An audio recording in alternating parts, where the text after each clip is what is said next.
Hey everybody, welcome to Fresh Out the Box Plays Dune, Adventures in the Imperium by Modifius Games. I am the Game Master, Johananon. Am the co-host, Casualty CDG. I'm a retired child crimes and human trafficking detective turned tabletop titan and improv comedian. I'm AD Springer, also known as Corbinian, and I am playing your resident envoy here in our game of Dune. And hi, Laura K483, variety streamer, player in the Dungeon Select campaign on Twitch, general just D&D and tabletop lover in general, and giant nerd, playing the companion in this campaign to the leader of our house, to put it delicately. To put it delicately. Absolutely. So in the last session, there's a festival going on, thrown on by House Masarrah. You guys are kind of known to throw good parties, as you are a house of entertainment and, in some aspects, excess. People tend to enjoy visiting your small moon of Ivix, floating around the planet Ix. During this party, however, there was murder. Dun, dun. Dun, dun, dun. Yeah. So you guys uncovered this plot. You're still not exactly sure what the end objective was, but you have 2 dead bodies. You captured the assassin and summarily let her go. But now they owe you 1, supposedly. I do believe Corbinian has an asset marked Assassin's Favor. Yes.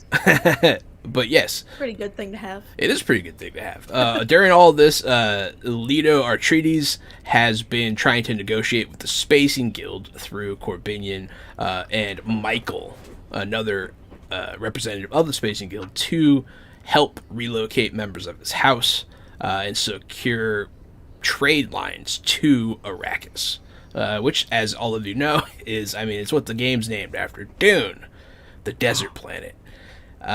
So, very important people, very important things you are hosting to all of them. We are going to open up, since Laura did not get a chance to do what everyone else did on our first session.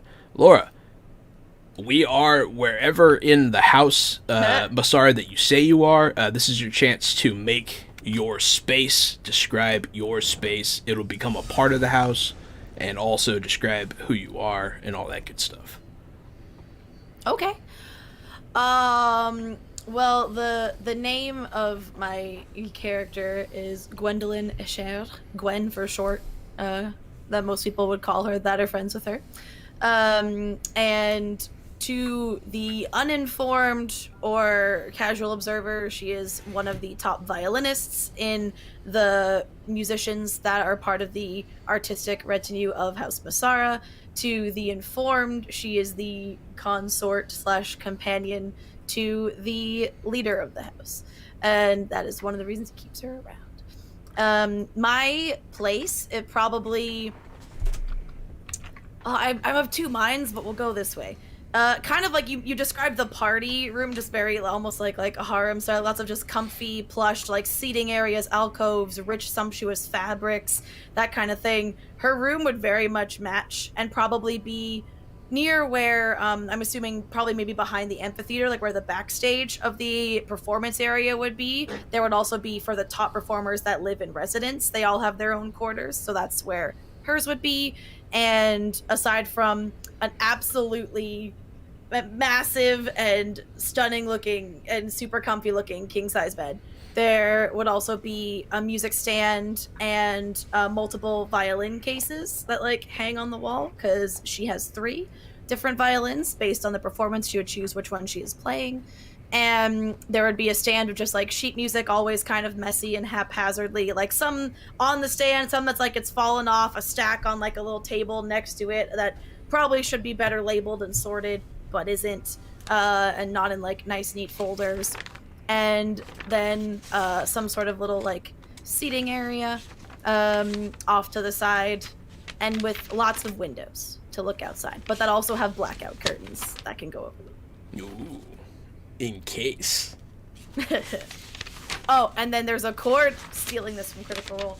If when you're lying on the bed, there's like a silver, the bed's all in like crimson themed bed sheets, because crimson and silver be the colors of our house, but there's a silver like velvet rope looking thing that if you pull it, the canopy opens and there is a mirror on the ceiling. Ooh.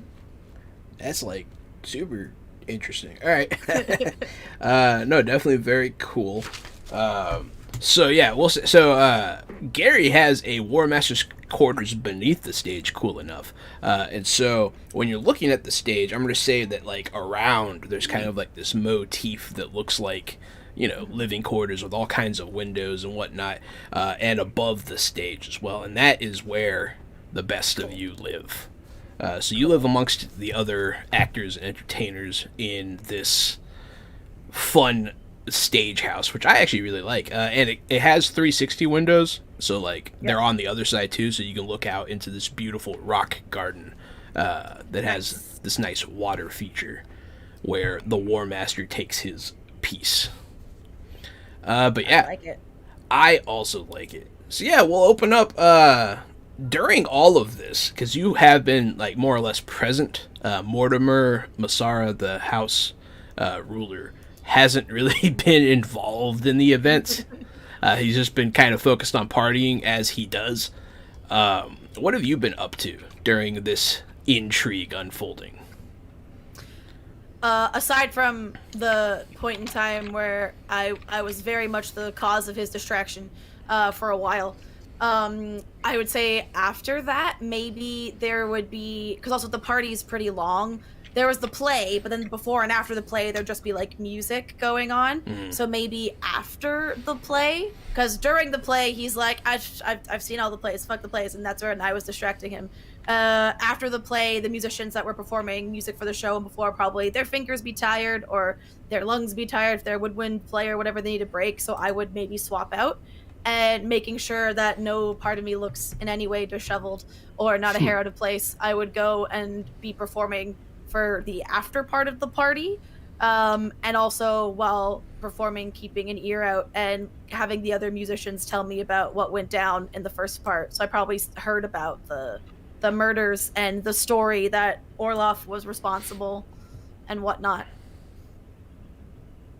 Yeah, it's unclear about who's truly responsible about what was going on. But yeah, Orloff is dead, and another servant is dead, and the assassin is gone. Yeah, so we'll open back up with, I guess, the War Master, who is speaking to Corbinian. You can be wherever you want in the house. Man, I think I had just gone off to talk to the spy master to tell him to send people away, but I sent that message in Discord. So, can he be off doing the things that I told him about? Hey, he's off doing whatever. All right. It's not an issue. Yeah, no, this game's very good at parallel play, so.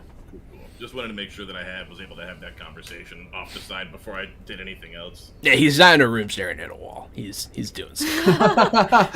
He's like a Skyrim NPC. It's like broken, just kind of like walking. He's just to the wall walking towards a chair. Waiting to be spoken to forever. I was an adventurer once, then I took an arrow to the knee. I think it's in our best interest to strike back. Fast and hard, all at once.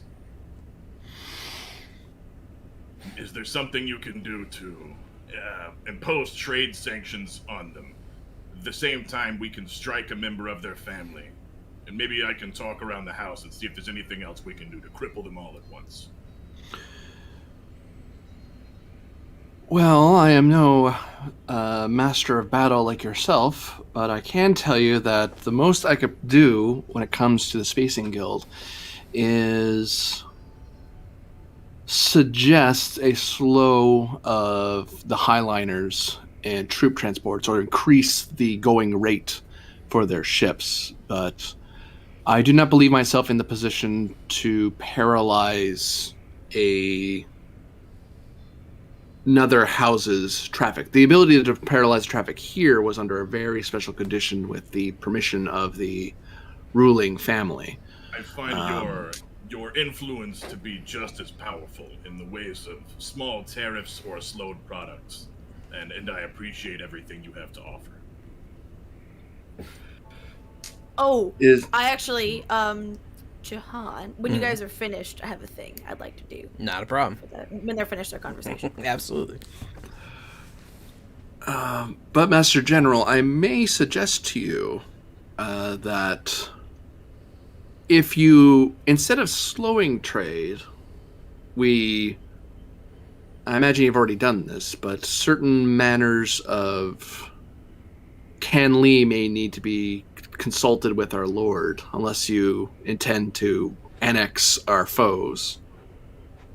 I intend to have the spy master give me multiple strategies of how we can get inside.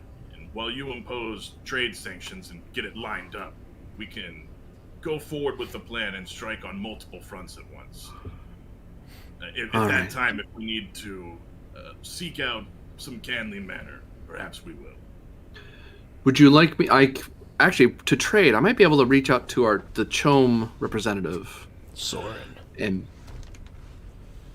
as well. I believe Soren has already a good relationship with our spy master. Definitely a thing I'll poke my brother in travel about. The last thing I might... Oh, sorry, go ahead. Strange choice of words. A strangely accurate one. The last thing I might...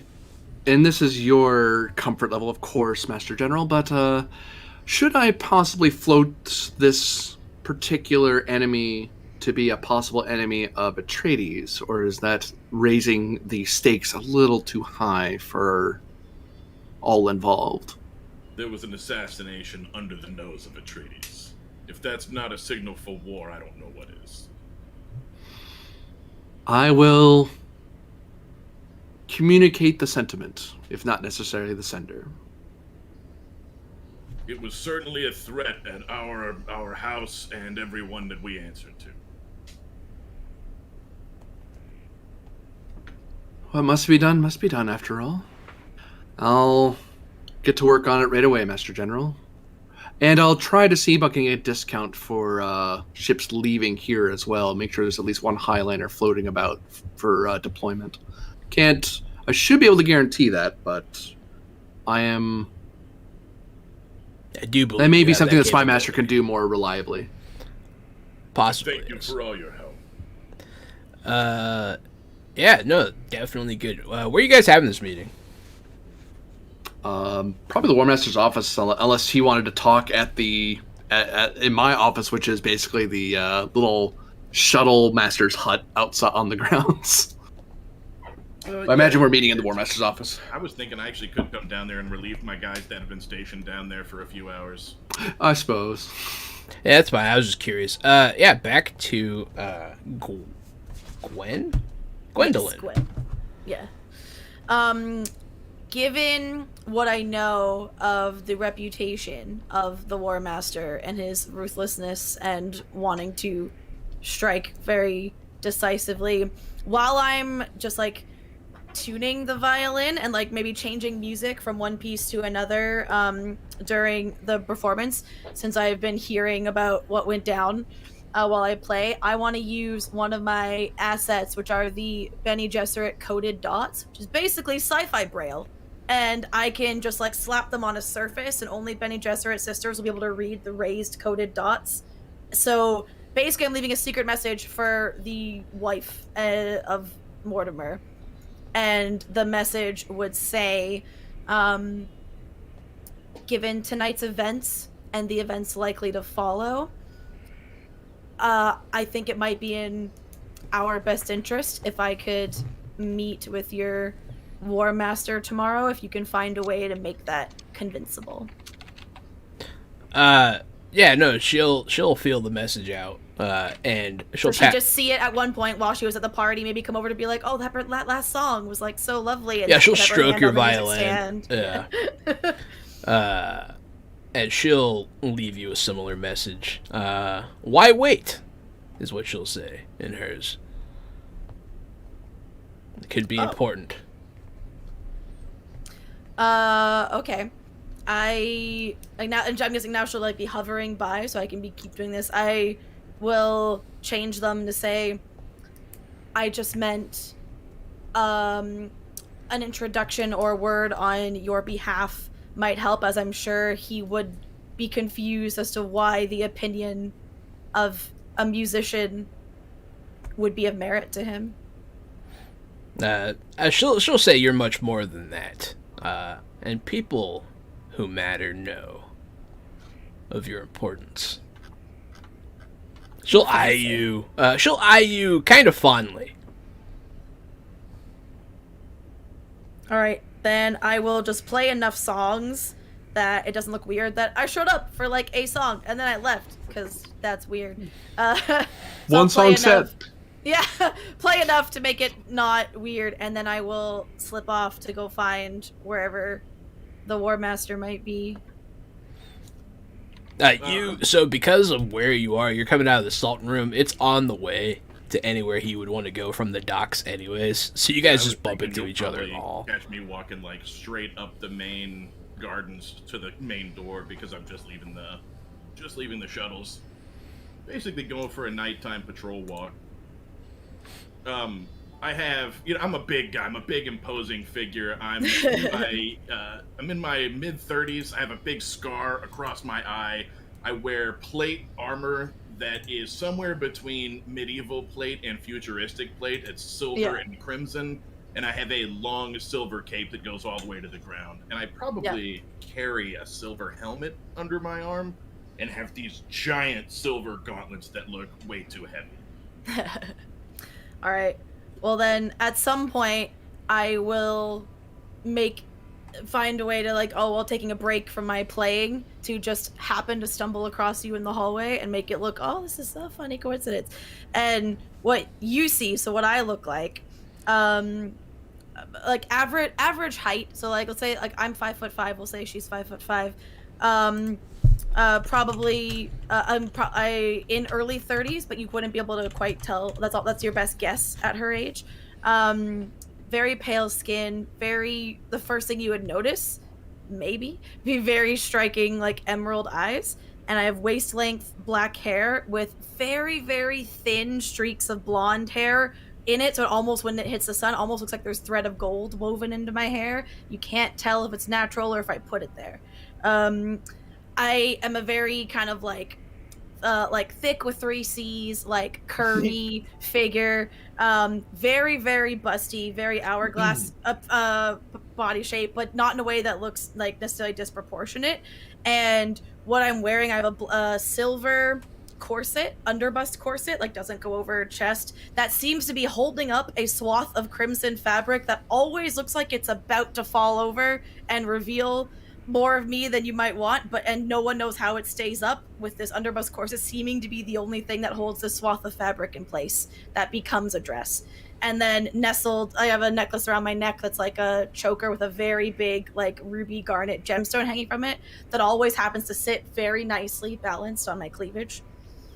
And some nice strappy black heels on my feet, which are fun.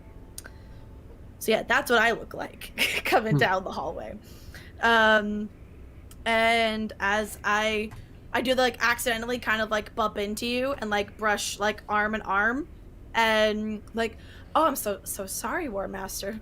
Typical me, just clumsy, getting in people's way.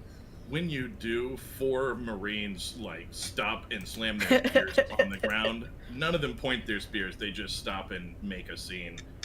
And I'll say, "At ease. How may I help you?" Well, actually, this is quite fortuitous. I was just hoping to talk to you. Perhaps Mr. Kane as well, if he was available, but I assume he's very busy given the events of the night.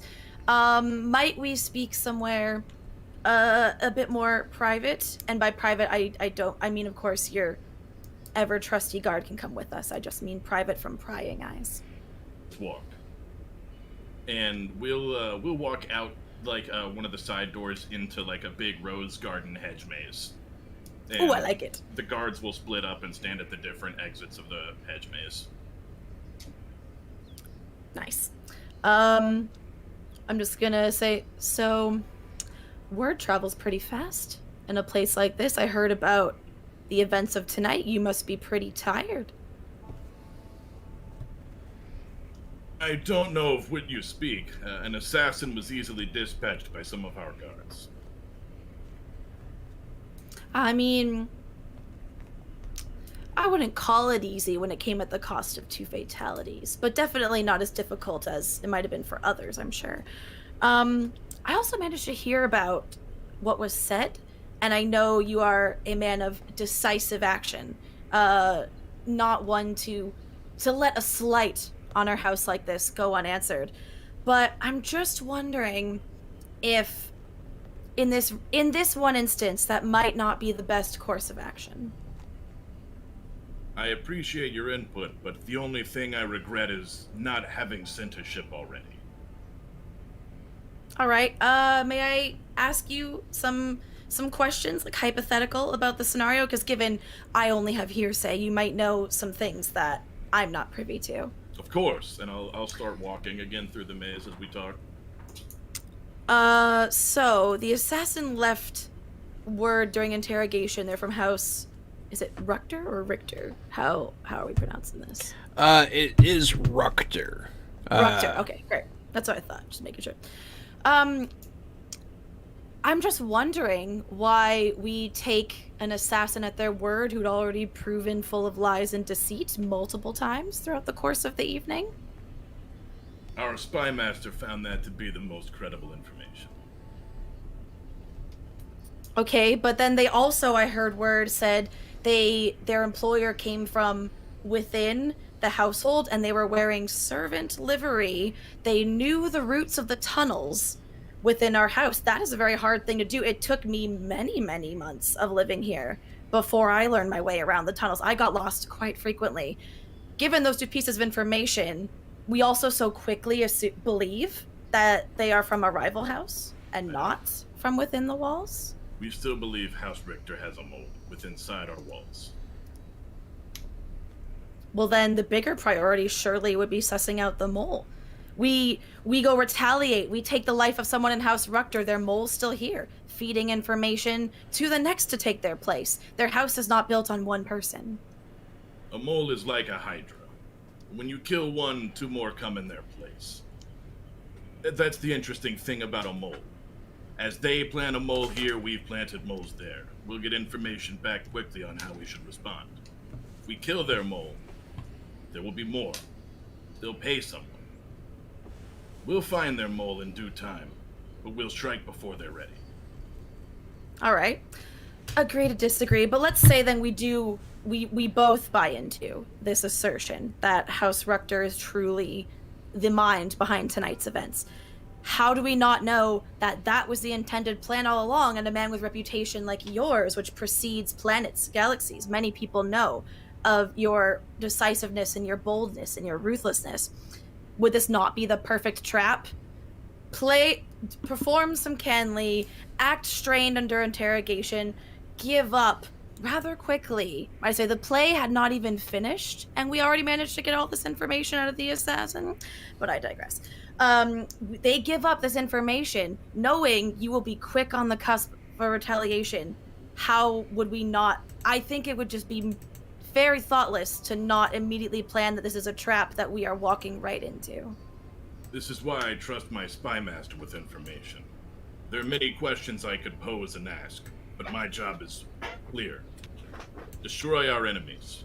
If there's been a slight against our house and our spy master can point the finger at who it was, I will retaliate. If you can convince our spy master that he has misunderstood the information, or even asked our ruler to command me to stand down, gladly I will. Oh, I mean, we all know Mortimer's not the real brains of this house. Let's just throw that notion out the window.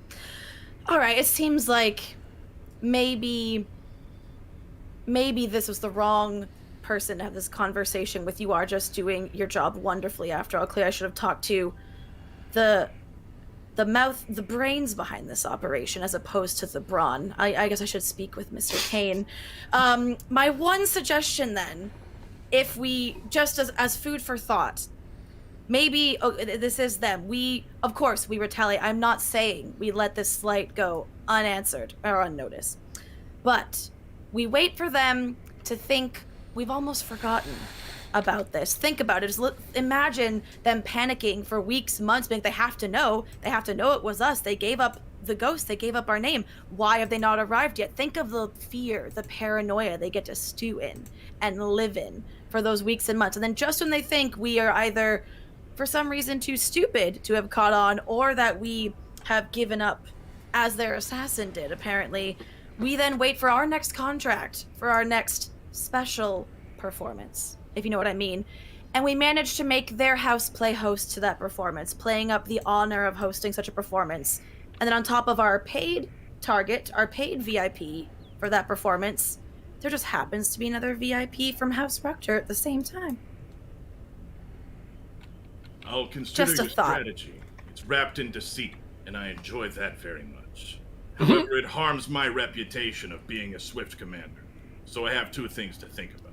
Absolutely not. The plan would be put in place swiftly, and then word could leak about how this incredibly devious, malicious, conniving plan that also has them sitting in, as I said, just fear, paranoia, and confusion for months came so swiftly and decisively from the minds of our War Master and our Spy Master.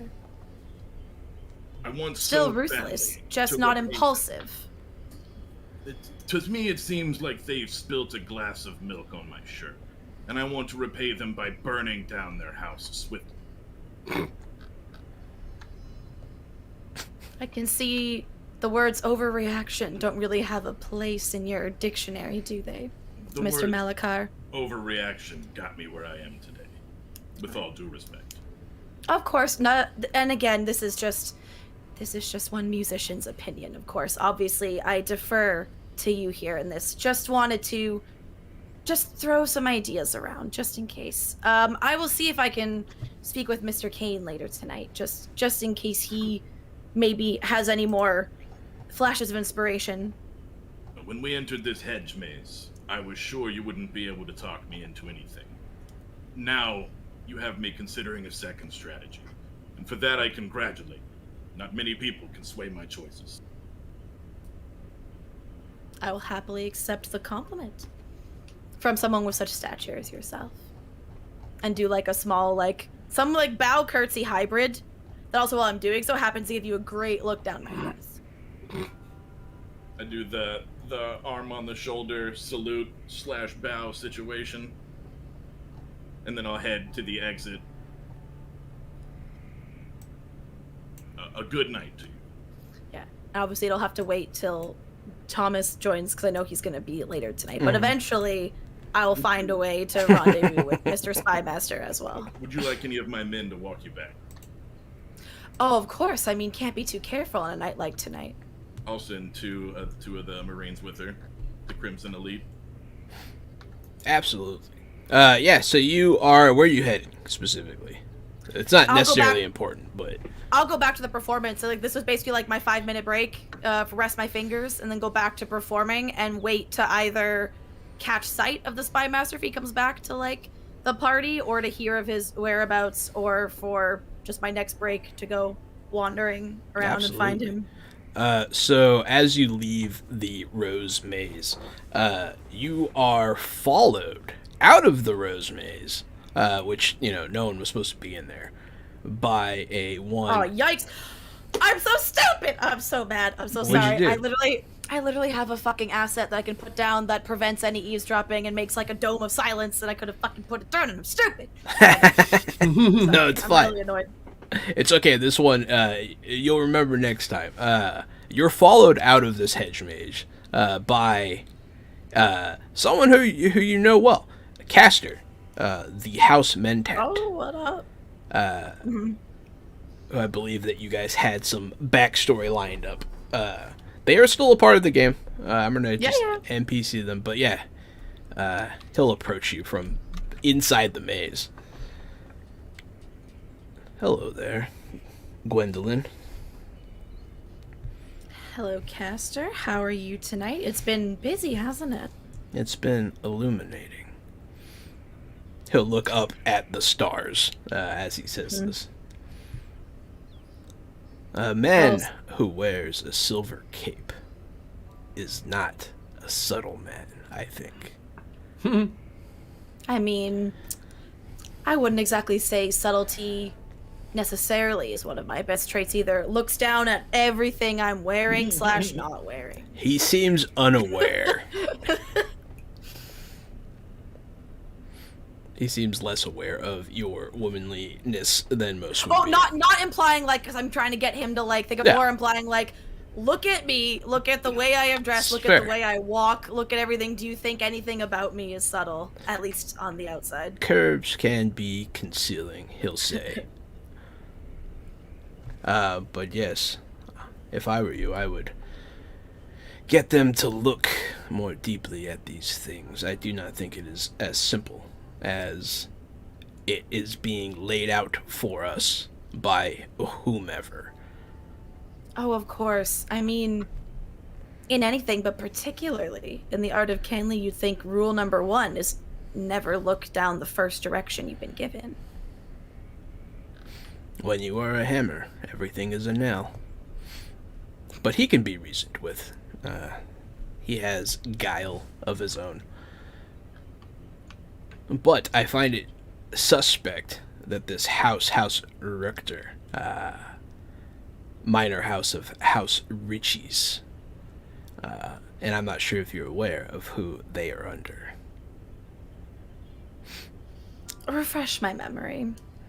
House. I'm forgetting. I can't remember. No, it's all good. I mean, no, this is backlog, Dune stuff that no one needs to know. Of course, I'm speaking of House Harkonnen. And that is, so for anyone that doesn't know, that is one of the biggest houses in the Imperium. And they not a fan of the Atreides. They house hate at the all. Atreides. They Yes. I find these things too coincidental to be coincidence. Of course, everyone has to work for someone, but the timing seems rather specific. Don't you think? To me, the specificity just comes with the inner workings and the knowledge of so many parts about our house, both physical and intangible. And the fact that it's being overlooked, I want to say surprises me, but sadly I can't. Everyone has their place. Every part, its part. And he'll bow, and he'll dip out. I'll say, as he dips out, I'll go, on the topic of subtlety we were discussing earlier, and I'll like walk over to him and just like whisper in his ear. So to anyone looking on the, like, if there's anyone watching, it might look like I'm just like whispering some sexy shit in his ear and like getting my flirt on by whispering, perhaps we should maybe be a bit more discreet with our use of illegal technology in the future. And just walk away, implying you used your fucking Ixian probe around a lot of people tonight, sir. Those are illegal. You're not wrong. Hey, if anywhere you could use it. But yes, you're not wrong. Yeah. It's super illegal. It's called an Ixian probe, and it's like down there, but it's still no bueno. Mm-hmm. Yeah. No boy. You would want to brag about it. He'll titter a bit and nod his head. Perfect. Fits right with the ruse. And then I'll just wink and walk away. He's if you pop a second glance, he's gone. Of course. With one of the torches on the wall shimmering. But yeah. So, I think we need to pop over to our own Corbinian. Yes. What's Corbinian doing? What is Gat? I don't know why I can't remember your character's name. Kesty York. Casty York. I need to write it big on my forehead or something. If it's on your forehead, wouldn't you? Anyway, so my understanding is that the big sit down with Atreides is happening tomorrow morning. Yes. So we're having the after party today. I am going to try to get in the after party. Try to get the elbow of the Chom representative, Soren, and have a private word with her. Eventually, you find her. She seems to have changed clothes and hairstyle, but she is back at the party. Yeah, she smells like sex. No, but yeah. I don't. You have your suspicions, but yes, she returns to the party. It's not hard to find her. She's a rather lovely woman. Dark-skinned, very elaborately done cosmetology stuff. All kinds of crazy hair. Like some Ewoks did her up or something, you know. Well, I suspected a direction that was not the direction I thought was going. Miss Soren, if I could borrow a few moments of your time for a matter of commerce and business. She'll eye you up a bit, but she seems much more at ease, I guess. And she'll, oh yeah, of course. I would love to discuss such things with a representative of the Spacing Guild. She'll, like, say that a little louder and, like, eye Michael with, like, an annoyed tone. What's on your mind? Perhaps we should have a bit of, after such a nice show, a bit of an after-show drink in some comfortable solitude, since the matter of commerce is not enough to... is far more than buying a street sandwich. We're talking the fates of houses. She'll look at you again. Very well. I'll gesture at one of the serving people and shortly tell them, "Wine to this room," and I'm going to lead her to one of the many rooms you probably have in the amphitheater. Oh yeah, you guys have all kinds of areas to have private parties and whatnot. The party's in full swing. The hallways now have a lot of people in them. I'll smile and nod at people. I'm being polite, acknowledging that other people exist. Somebody gooses you. Like, gets a little wild. I kind of look over at them, raise an eyebrow, and try to remember their face for later.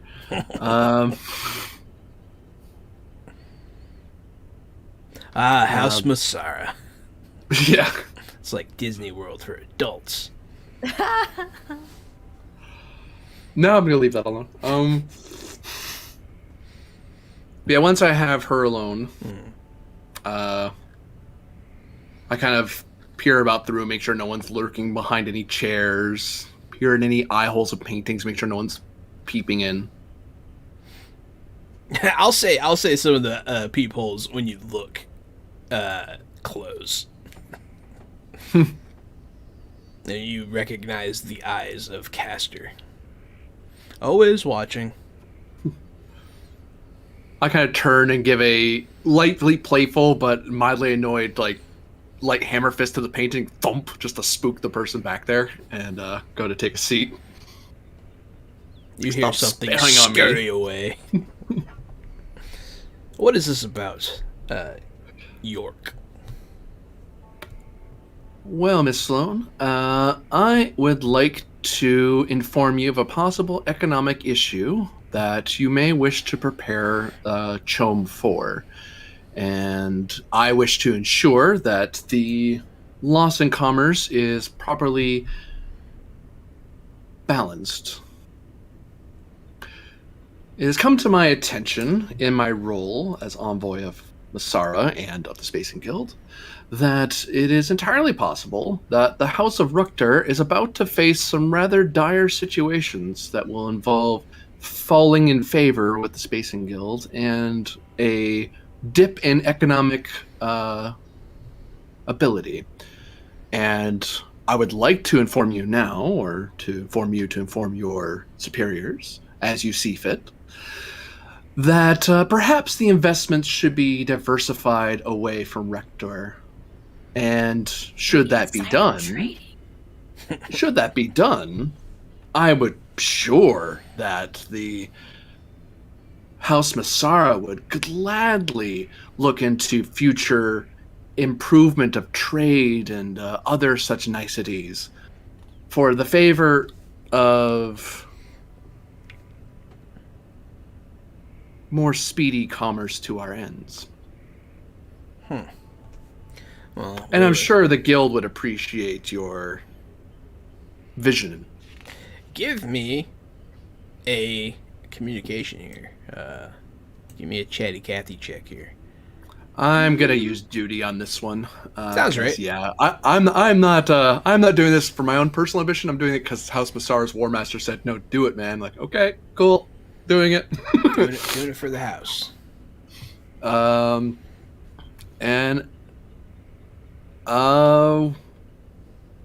Would you say this check is particularly hard?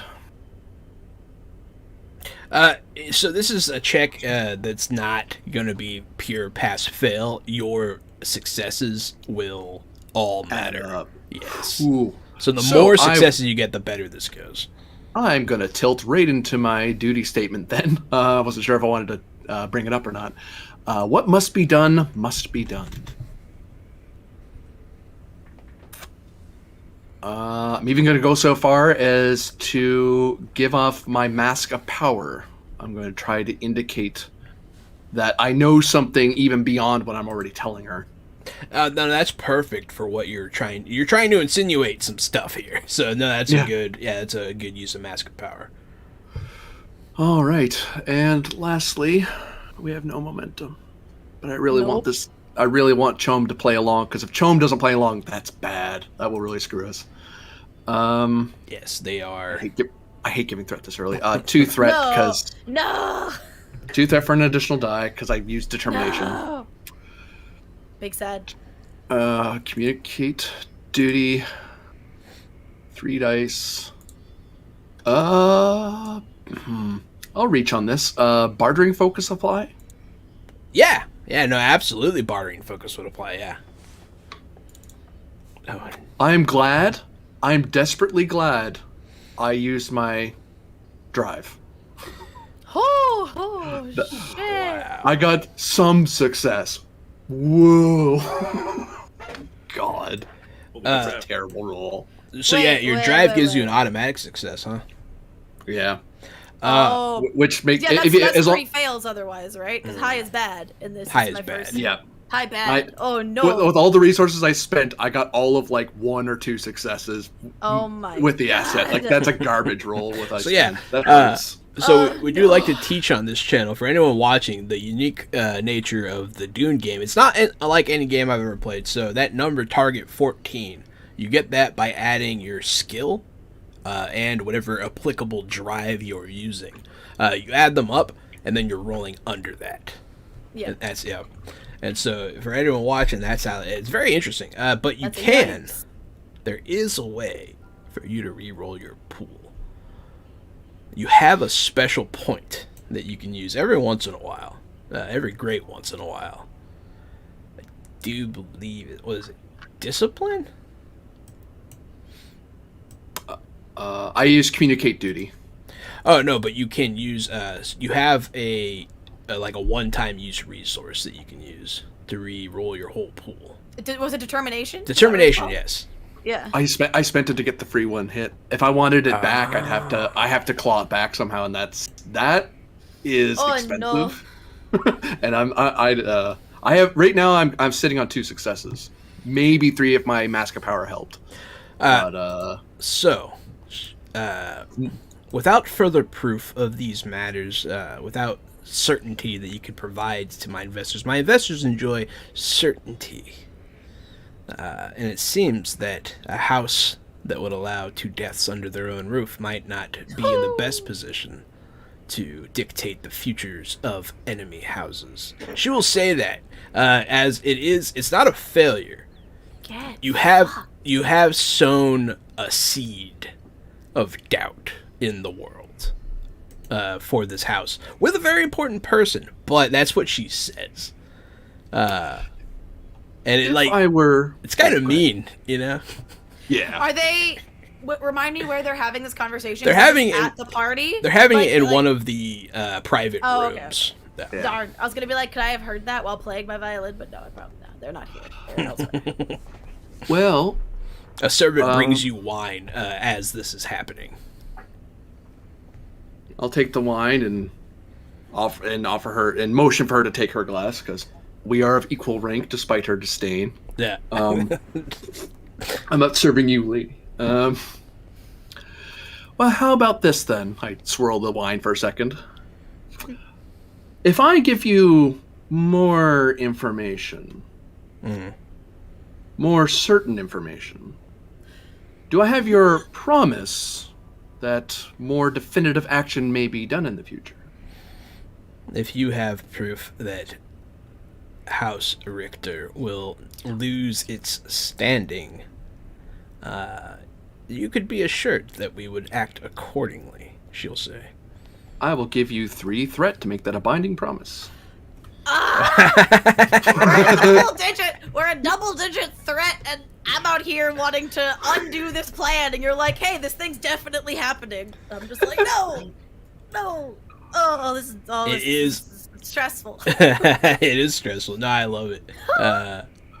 I like the party working these different aspects. It's very exciting for me. What's one of the things that's very different about this to other tabletop systems is there's lots of room for very much for a party to not work together without it completely fucking up the whole thing. Yeah, the only other game I've played like that is World of Darkness. Yeah. Mm-hmm. Very fun. Yeah. What? My suggestion to you that, well, since we have this, and I drink to bind the promise as if I'm invoking some old Earth tradition of binding promises over wine. It's almost like they taught us that back at the guild. I smile and say, well, Then you will wish to speak with the violinist Gwendolyn Akir, and you will find your certainty.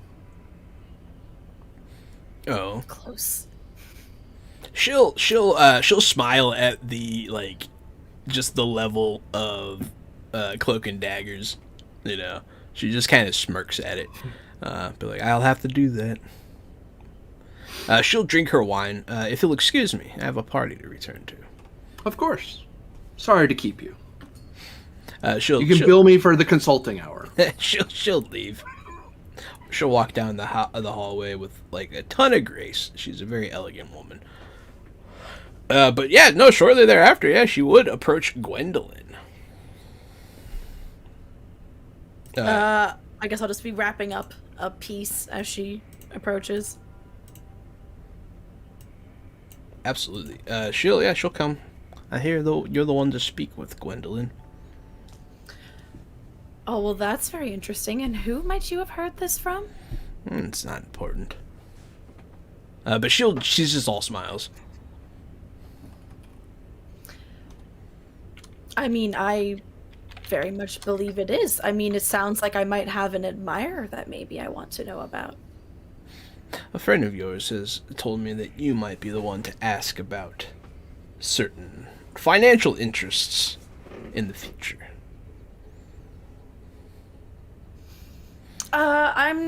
I just need to go fetch some more rosin for my violin. Might we walk and talk? Sounds fine to me. To avoid she'll having follow this you. conversation. So basically, I'm just gonna be very slowly walking to my room. I will go get more rosin for my violin. Well, now, and we'll just have this on the way there and then back. Basically, is the ensuing conversation. I am going to watch them leave the party and make note of it in my mind, and that's all. No, that's fine. Yeah, you are at the party. And then there's another murder. No. The lights go out. They go back on. Ah! Dead body. All right. Well, it's not every day a performer such as myself is talking to someone with more mercantile interests, I must say. It's a shame. But yes, I was informed by your friend York to speak with you about the future of House Eructor. Quite surprising, considering they're one of the few not invited tonight. Seems that they showed up anyways, no? Can always count on pests like that to show up when they're least wanted. Well, I mean, if they had crashed such a fabulous party like this one, logically, one could probably assume said hosts might not be too happy about that, especially the individual involved with guarding the door, if you know what I mean. Yes. She'll just eye one of the soldiers walking by. So, if they are to fall out of favor, as it were, how sure would you be that your house would be the one to win?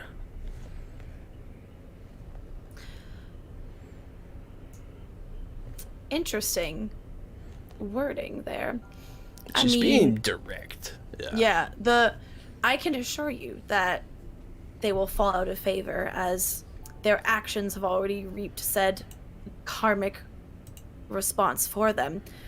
It's just a question of how long will karma take to play its part. How long indeed? These things are usually very time sensitive. Well, I mean, if I had my say, if I were the conductor of this metaphorical symphony here, I would say the crescendo that takes longer to build is always far more powerful and rewarding and invokes a far more emotional response than the one that comes crashing down rather early in the piece. I'm sensing a lot of multiple meanings here. She'll eye you. She'll raise an eyebrow at you, amused. For sure. You definitely got her with that one. So, well. The triple entendre. Triple entendre, indeed. She doesn't seem uninterested either. But yeah, she'll kind of chuckle at that. So you're doing a good job here. Give me a similar role that Corbinian gave. Give me a communicate, and then what drive? What's behind this desire? Is it duty? Is it faith? Is it Faith. In this case, I would say power, because what my logic here is, if we bumble into this and, just because we're mad, we want to retaliate, and we make ourselves look weak or incompetent, or we out ourselves as too obvious, we're like, everyone knows we're the murder house, we don't need to make it that obvious, it weakens our position, and I think taking the longer con here will improve our house reputation. It does seem like a power stronger play in the long run. for sure on your part. Yeah, go ahead. Roll. So I click communicate, and then which drive? Power. And then my statement, because it is those with true power are never forgotten. Again, implying we do longer, drawn out, more craftier things. We take our time with things. We're more likely to do them right. We're more likely to do them well. We're more likely to be remembered for how we did it. So yeah, your ideology about power is more about lasting, not immediacy. Yeah. Fair. Yeah, absolutely. So I clicked communicate, and I clicked power. Now it says how many dice. So yes. by default, it's 2. By default, we have no it is momentum. 2. You have no momentum. No momentum, right. so I can't buy another dice. You can buy dice with threat. No, we're double-digit threat. Fuck that.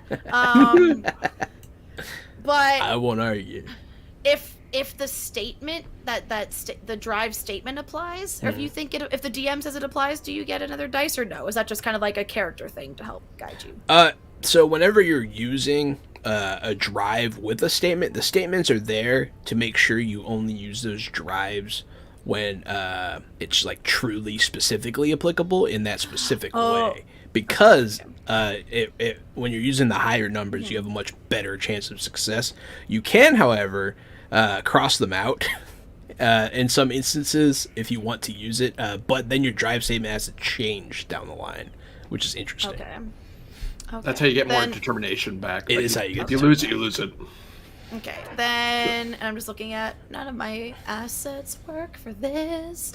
Okay, so I guess I just get the 2 dice then. Yes, and we just see what happens. See what happens. What happens?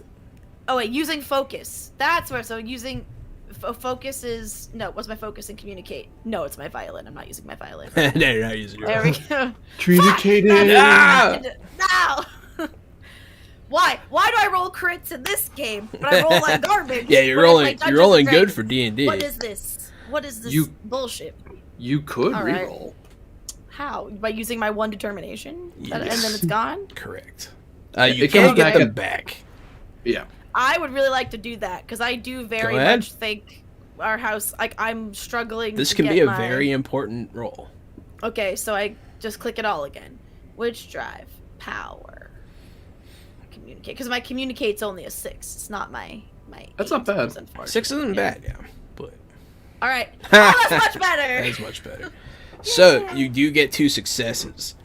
So you kind of you're kind of losing her for a second there, but then you just touch her arm and you look into her eyes and you charm her, and she just very much agrees. So you do have sway with her now. She likes you as a person, which is funny. 2 members of your house now are liked by Soren. Hell yeah. Well, you do make a I don't very... know if I necessarily helped York's plans, though, but I helped him. No, you definitely... you helped more than he helped, really. Essentially, you're rolling for the same thing. And you kind of helped her... Well, because I thought York was trying to tell her they will very immediately be facing economic issues, and we want to, like, fill that gap. But I'm telling her, eventually. I'm not saying... It's funny, you're kind of helping everybody kind of mold this plan from the outside. Yeah, softening the blow. But still working to our ends. Yes, if... you are very convincing. He was right about you. Well... maybe we do need to take a look at House Ruchter, assets. I defer that to you. Economics has never really been an area of my expertise. What is your area of expertise? She'll say as she gets closer to you. At this point, I say we're getting to my room where I was going to get the rosin. It's nice. So I open the room and I show her the other 2 violins on the wall. I would be performing with I have a like ebony black one that has like a hint of sparkle in it. So that's the one I'm performing with tonight, just for some breakup from all the crimson and silver that I'm sure is like everywhere. So I kind of just like gesture to the violins, but also in a way that's like, oh, and you just happen to glaze over this ludicrously comfortable looking bed as well. She's very forward. She goes and sits on your bed. Who knows? Maybe I don't know what way she swings. So yeah. She goes and sits on your bed and she says, "Play me something." Of course, it will have to be a shorter piece, as my break is only so long, and I will have to make another appearance at the party. But I'm sure I can do something. She'll say, "I'm sure they'll understand." I will take the white violin off the wall because I have a black, a white, and a red, basically, and a matching bow, and go ahead and just like rifle through my sheet music and pick. I will play. Basically, I'm gonna play the Dune version because this clearly isn't an already written song that's copyrighted. Irene Adler's theme from Scandal and Belgravia from season 2 of Sherlock, but something along those lines. Short, sweet, has a lot of like poignant emotion and like longing, but also very much ends in like a question mark. Gotcha. Now she'll sit and listen, and we'll cut away from your scene, just to leave the mystery, and we'll go back to War Master. Did you have a thing to do here? I'm just in the party hobnobbing with house politics, just meeting people, shaking hands, and kissing babies. Who would you like to get closer to? So The wife. Let's go with one of the visiting sword masters. Absolutely. So you want someone to have brought their sword master with them, huh? Yes. It's not an issue. Quick, decide. Improv. Yeah, no, you could talk to Jason Momoa if you want. Yeah, man, sure. We'll go talk tactics. The sword master of House of Atreides, Duncan Idaho, is a... I was so hoping you were actually naming him Jason Momoa. No, played by Jason Momoa, is there. It's funny. He'll slap you on the back. Big man! Big man! The pleasure's all mine, having such an esteemed swordsmaster here in the house. He'll do, like, a mock, like, sword fight at you with, like, a piece of cutlery that's nearby. I'll playfully stay one step ahead just by moving my feet the whole time. Just Nice. watch his feet, tactics check and keep on moving. Let's make this a thing. Go ahead and make a roll. Let's see. Everyone's always watching and everyone's always talking. That's true. In the Imperium. Discipline or move. I would like to remind the audience that you can always boon our players to add to the momentum pool. Or To doom help. us. Or doom No, them. that option doesn't exist, actually. If you give me a power-up, threat goes up. We took it away.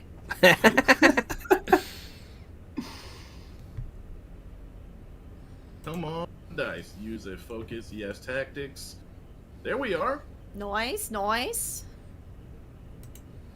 Yes. Noise indeed. Yeah, so that's not Quick bad. question. Yeah. Just like rules mechanics question, because learning.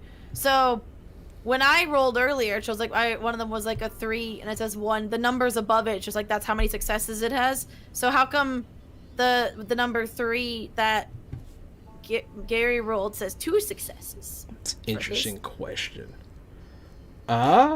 I think because... So I thought only crits, like, if you rolled a 1, that's 2 successes. It's a crit success. I think because focuses come into play. Oh, okay. Got because it. he used 2 focuses, I guess he must have raised his crit threshold by 2. Gotcha. 1 focus, but it shows them both because they're both under battle. Yeah. Oh, Yeah, okay. if you rolled within your skill or lower, then it treats it as a crit in Dune. Oh, within other your systems- skill. Yeah. So if you have a focus, it's awesome. But if you don't, your only hit is 1. Oh, okay. Yeah, very interesting. I get it. Yeah, I'm still learning too. No, I love the system though. It's very interesting. Oh yeah. And it's so narrative. I don't know. I enjoy narrative games. Samesies. It's not too crunchy. We've done a bunch of stuff, and there hasn't been a lot of rules looking up, so that's been fun. But yeah, no. So you dance away from him, and at some point he gets serious, and he like digs in, and he tries to poke you like an actual time with the knife, but you step aside, and he then flips the knife to its handle side and hands it to you. But not bad, not bad. There's What was been your enough name? bloodshed at my house already tonight. he'll laugh and be like, yes, these things happen. I'm the Master General of House Masarrah. Master General Azak Malakar. Azak Malakar, Duncan, Idaho. Your reputation precedes you. I know your name before you stepped off the ship. Oh, what a name, right? That's me. That's me talking. But yeah. But like, oh yeah, no, I've heard of you as well. Perhaps you're the greatest swords master in this universe. Only this universe. He'll kind of laugh at that and slap your back again. You'll Pleasure see. meeting you. We've heard recently rumors we may be headed out to Arrakis. Have you ever had the pleasure? Not yet, but soon. I hear it is something to behold. As tales of giant worms make their way back across the universe. Giant worms. The natives of Arrakis, the freemen, fight. Many dangers lurk, and ever the Imperium gazes upon this rock. Yes, it shall be an interesting time indeed. He looks concerned. I shouldn't want to cross you on the battlefield. I should hope that we stay civil. he'll look you up and down. Yeah, I suppose so. You never know. Crazy times. I'll shake his hand, or shake his forearm rather, and give him a head nod. Duncan, Idaho. Ezek Malakar. He'll nod. As you walk away from the exchange, you'll notice Helena, who is your sword master, watching the exchange with interest. What's that, Laura? I said she's dope. We like her. She is dope, yes. But she just watched. She just watched the whole thing. It's hard to read her. She definitely seems interested in what was going on, but you know, maybe a little jealous that you got to fight Duncan, Idaho, even in play. Do you have anything else you want to do at this party? No, just, kind of just every NPC. I want to talk to all of them, like a general would, give everybody that time In of that day. case, give me a general, not you general, like a general. I have a training in house politics, which I think... House politics could work. Yeah, give me that. And then what's your drive on this? Probably duty. Okay. So you're doing your duty, you're doing your General's diligence, duty, that's right. and you're trying to... Yeah, I want to see how people perceive... Oh, wow. Come on, girl. I'm talking about 4 successes right now. It's a lot of Damn. successes. Bank some of that shit. Damn. Thank you all. So yeah, no, everybody, so you wind up being a hit at this party. Everybody, you get in good with, everybody kind of likes you a little more after this. Everybody. Including, your house leader, the heir, everybody, Leto Atreides likes you more. I don't want to like breakdance or play pin the tail on the donkey, but I just want to be doing all of the things that you would expect a general to do. Looking proper, the guys are in the right place, commanding, have a proper command presence and proper manners, the way I'm talking to people. I just want to pretty much nail it like a general should. Yeah, I'll say it towards the end of it. You and Lido swap war stories, and a lot of people listen. And they will talk specifically about how House Atreides helped House Vernius retake Ix, which is kind of how all of this whole thing started. But yeah, no, everybody, you're a hit at the party. People like you. That's good. So, York, Yes. you were left at the altar. What are you doing? I am going to get back to the party for one. Okay. You'll walk in as this is happening then. I'll say also, Laura, you will also return with your violin. Okay. And when I'm swapping the violins out, because part of the performance is like, ooh, changing color, I will again leave a message in the coded dots on the case, and it will say that I'm leaving a note for... Did we say the wife's name? I want to say Evelyn. Am I making that up? Or is No, that I her do name? not think you're really... That is Evelyn, yeah. Yeah, hell yeah, I wrote that. Evelyn So, and yeah, Gwendolyn. I'm gonna yes. leave a note for Evelyn in the coded dots saying that I have left a longer paper note in our regular exchange point, our regular meeting area. And basically that note will have similar sentiments to my conversation with General Malachar, being like, listen, I think we need to plan a long con. I don't think immediate retaliation here is a good plan.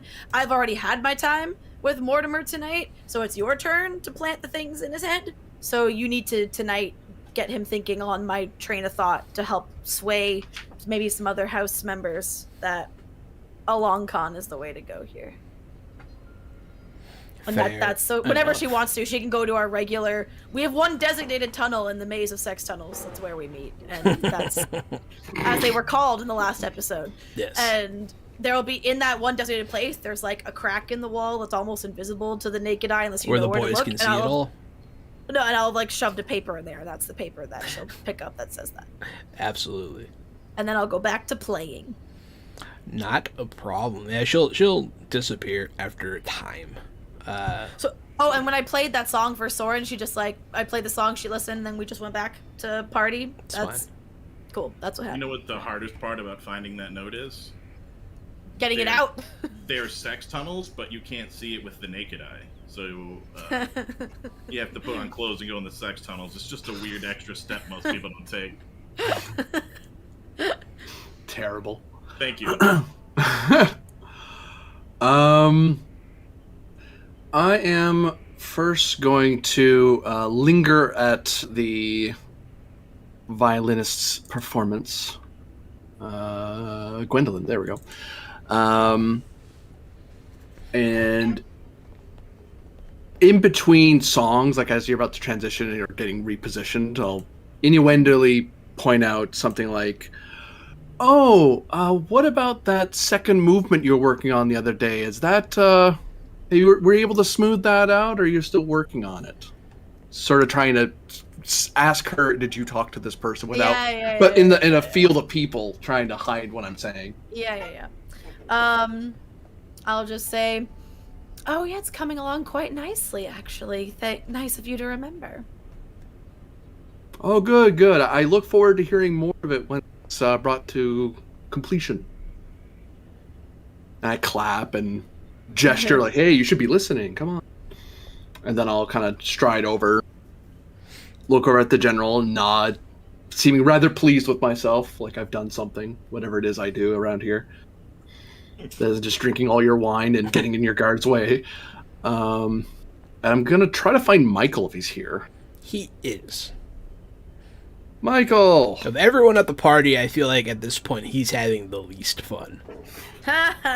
Everybody else has been enjoying I feel it. like Orloff had a pretty shitty time, pun intended. Orloff did have a Ew.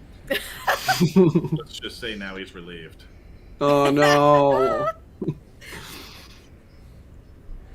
He's the number 2 guy at House Daywin. No.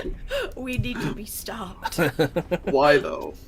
But yeah, I'll say, Michael, please enjoy the wine. It is far better than you would think it is. Though it does take getting used to, I will admit. It's something to do with the mechanics of the processing of the wine, I think.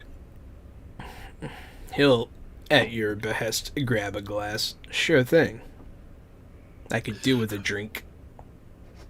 Oh, come now. What has you in such a bad mood? We're going to have one of the most exciting conversations that people of our rank ever get to deal with. And we don't have to sit in a tank to do it first.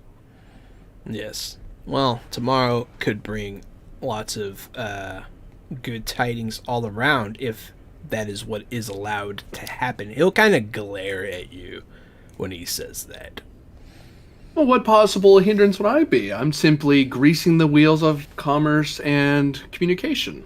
That is my job here. Sure thing. But let's not forget who the wheels are, Oh. he'll say. Oh, I don't have the... I am but an envoy, and we are but the mouthpiece of men of greater stature. But do not forget the silent are powerless. I drink my wine at him. That said, I think I should be fair. Give a bit of running room to a wheel. I'm gonna need your assistance, and I'm gonna owe you one. He'll raise an eyebrow, but he still has like a bit of a scowl. He doesn't like you. Why ever for? I don't know why, but you know. Yeah. But he does. I mean, he's interested. He'll listen. These kind of people are always trying to make deals with people they hate. I reach into one of my pockets and pull out a little memcorder cube and start scribbling on it. Basically writing out the message of I need traffic to be drastically slowed in Rector. Do this and I will see that Masarrah increases its payment. The balls. First you show this guy up, and now you're telling him what to do. Dang. He'll grab If he the wants- memcorder and like look off into space for a second. Why would I ever do such a thing? Because I'm a fair-minded individual. You work hard. You've been suffering. I think, perhaps. On Ivix, it is customary to tip a performer when they do exceptionally well. It's not done at parties such as this. I gesture to the playing. I mean, that's a bit gauche for the nobility. But for people like you and me who enjoy the fruits of our labor, perhaps I should make sure that you are adequately tipped for your extraordinary service. You're talking about a bribe, right? Oh, yeah. No, okay. Just making sure that I am fully aware. Okay. Go ahead and give me a roll here. Here in House Masarrah, we use many words to say simple things. Poor Jahan. who We has to confuse you decipher- before we get to the point, just Jahan to has make sure. decipher all three of our bullshit the entire time. Poor game master for Dune. I just have to make sure I'm certain. Yeah.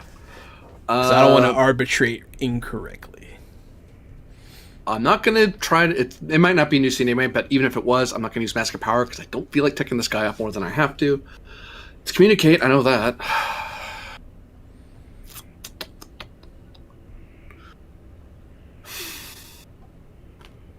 Drive. It's not faith, I know that. No, definitely not. Power, maybe truth if I'm being super nice to myself, but I don't think I'm being that. But my statement doesn't make sense. In that case. It technically So, doesn't how I have make- to. It doesn't, but if it doesn't... I have an idea. So, okay, I'll reach. So, I would like to try to use truth and communicate, but I think what one wishes were true is seldom so is actually working against me here. Because I am not lying to him. I am trying to tell him, I want you to do a thing and I will pay you. Mm-hmm. So I'm actually willing to go so far, but you obviously have to agree to it. I can't do this unilaterally. Yeah. I would like to challenge that statement and have it crossed out. So what is the To statement? gain a determination. What's the statement itself? What one wishes were true is seldom so. And this is a statement under truth? Truth. And what are you about to try to do, I guess? I'm actually being truthful with him for once. It's like I'm trying, because I need to bribe him, because I need to squeeze the life out of Rector, and I'm saying, look, dude, I'm going to pay you. I'm going to bribe you. I'm being innuendo about it, but... And say the drive statement one more time. I'm trying to decide here. What one wishes were true is seldom so. Let's see. What does he wish that was true in this instance? Or you? I'll allow it. Well, that's gone. Unfortunately, it's gone. So I can't use it for this roll, but I have a determination for later. The alternative is you could have invoked that and then made me go, you know what? I'll just give you determination if you fail. Like, I am going to spend 2 threat yeah, to make this roll more difficult. Of course you are. Because I like the fact that Not you have 11. Like, time to start using it. Yeah, I gotta start using it. To possibly make this roll easier for me, do you think... I don't think Guild Agent helps me here. Envoy doesn't help. Would you say my personality trait of being fair-minded applies? Because I am trying not... It's like, you know what? I screwed you earlier. I'm actually trying to cut you. I mean, it does sound like you are trying to, so yeah, go ahead. Okay, If your so personality traits apply, does that change the roll at all? it can affect difficulty. Either way, though. So if I was being unfair, he could totally say, oh, it's extra hard because you're supposed to be a fair-minded dude, you jerk. Like, oh, whoops. Oh, okay. But... I'll just factor True. it into my arbitration. Yeah, because I was like, because in roll 20, we can't, like, No. add those. We can't change it with things like that. Okay. No. I got it. I got you. Do I want to buy more? You know what? I'm pushing my luck as it is. I'll roll. Focus, bartering focus? Yeah, I'll allow it. Oh, thank you. I did not want to whiff on that roll after all that. You did very well. You got 3 successes. So yeah, that is going to be... he's listening. I'm all ears.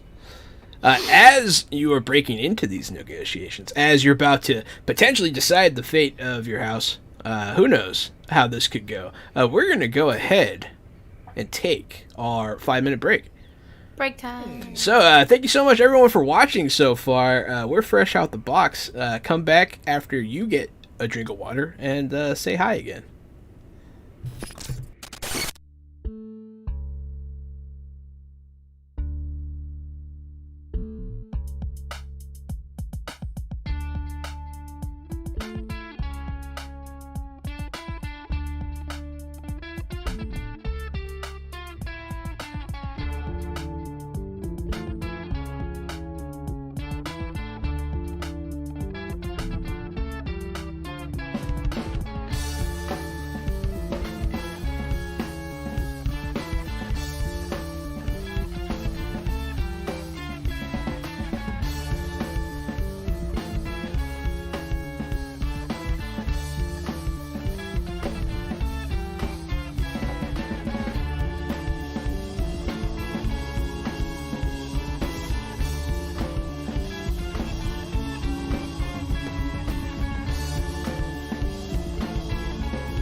I want you to be happy, damn Me. it. Hey, everybody. Welcome back to Fresh Out the Box Plays Dune, Adventures in the Imperium by Modifius Games. I am the Game Master Jonanon.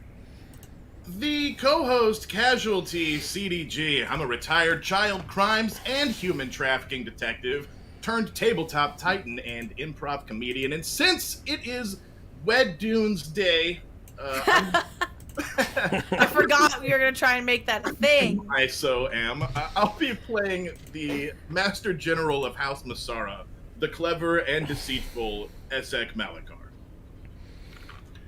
I'm 80 Springer, also known as Corbinian, and I am a variety Twitch streamer who plays video games, but also runs some tabletop RPGs as well. Today I am playing the Envoy Spacing Guild fair-minded individual somehow, Kesty York.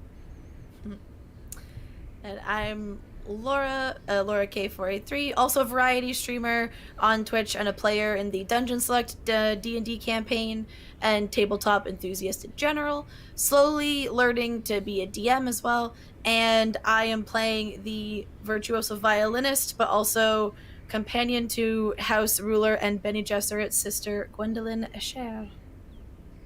Share, that's what it is. Absolutely. French. Gotta be annoying.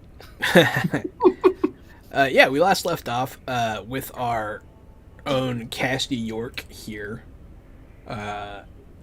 talking with, damn it, I forgot the name. Michael. Michael. Michael. That guy. What a jerk. Michael thinks he's full of shit. It's kind of like Shatner. So you got some pretty good successes here. Okay. I'm listening, he'll say. I hold my hand out for the mem recorder. I'll put it back in your hand. I drop it on the floor and stomp on it to smash it. Nice. How many of those do you have? Because you've used like 4 of them. Like, are they like small and you just have like jelly beans, like a pocket full of them or something? Like, Think like I thought little it was dice. One reusable. Oh, okay. No, they're very You've got a small. lot of them. Okay. And it's my standing asset. If I have to keep buying these, I would have been sad. But it's like, no, that's just one of my things I have. It's That's just a fair. pocket full of these things. I like I that. totally just pictured it as like a bigger reusable, like almost cell phone size thing first, and then I'm like, you're just where are these all? But now I get it. Okay. It's a bandolier. So, well, Michael, the idea here is that should you be able to arrange for that to happen, I will see to it that fortunes will favor you, and I will probably have to take a personal hit to make sure that you are dipped in as well, but all is fair since you're doing me a favor. And beyond that, if you need help with something, I shrug, or the guild does for that matter, then I will be listening. Oh, you are very skilled. He'll say begrudgingly, but he will give up that much. Perhaps, You get the Far Island and the Highliner, so perhaps I could use a favor from one such as you. And what do I have to do? Precisely. I take out one of the cubes and start scribbling again. Because I imagine it's like a tiny, tiny thing, so I have to take a pick and go, hold on. I imagine I hand it to him. In the specific, I'm basically asking him, I don't want him to shut down travel to the Rutger's Worlds, but I do want him to drastically slow it down and minimize how many orbitals and Highlanders they have, so they can't move as much. We still are going to service them because they're going to pay us, and even the stuff they do pay for, we're going to up the rates for pick a reason.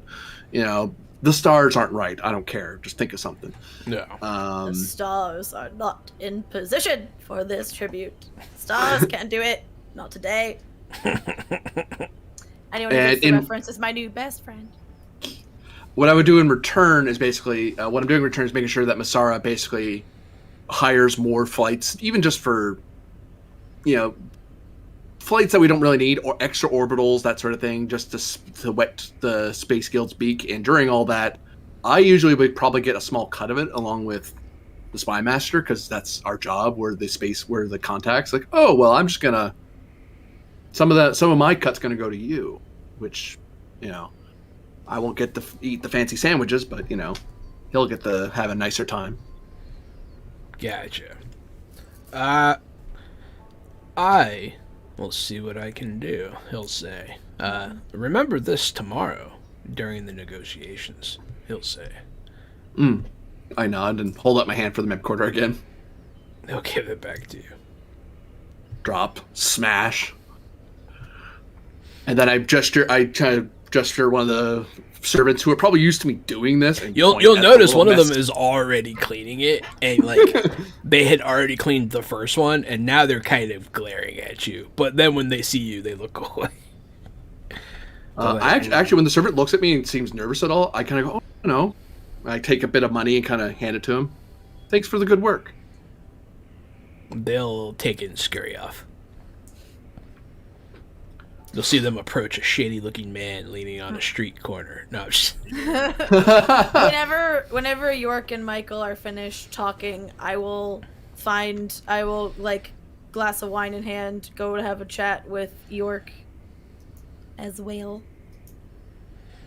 I'll probably break away from Michael here. Is this a chat that I could be a part of for no Absolutely. reason? All right, cool. Yeah. I'll be there too. We'll finally meet up. We're all here mingling. all there, yep. as you like, the conversation with York would start just like, "Oh, have you tried like this wine? It's fancy. They're splurging for the just like boring ass small talk about the party until the War Master comes over, and we'll find just like an alcove of some kind just to be separated a bit from everyone else, and I'll just be like, "Oh, General Malachar, perfect timing. I was just actually going to." About to have a similar chat with Mr. York here that I had with you earlier. Great, spare him no detail. Well, it's gotten a little bit more interesting, shall we say, thanks to your intervening. And there's a bit of disdain coming from my voice when I say that and look at York. And I smile. On the plus side, it seems that Spymaster Kane is not the only one in Soren's good graces now. And that could come into play very, very soon. I'll say she waves at you, like, from across the room when you say that. Like, she didn't hear you, but she just, like, kind of, like, does this to you.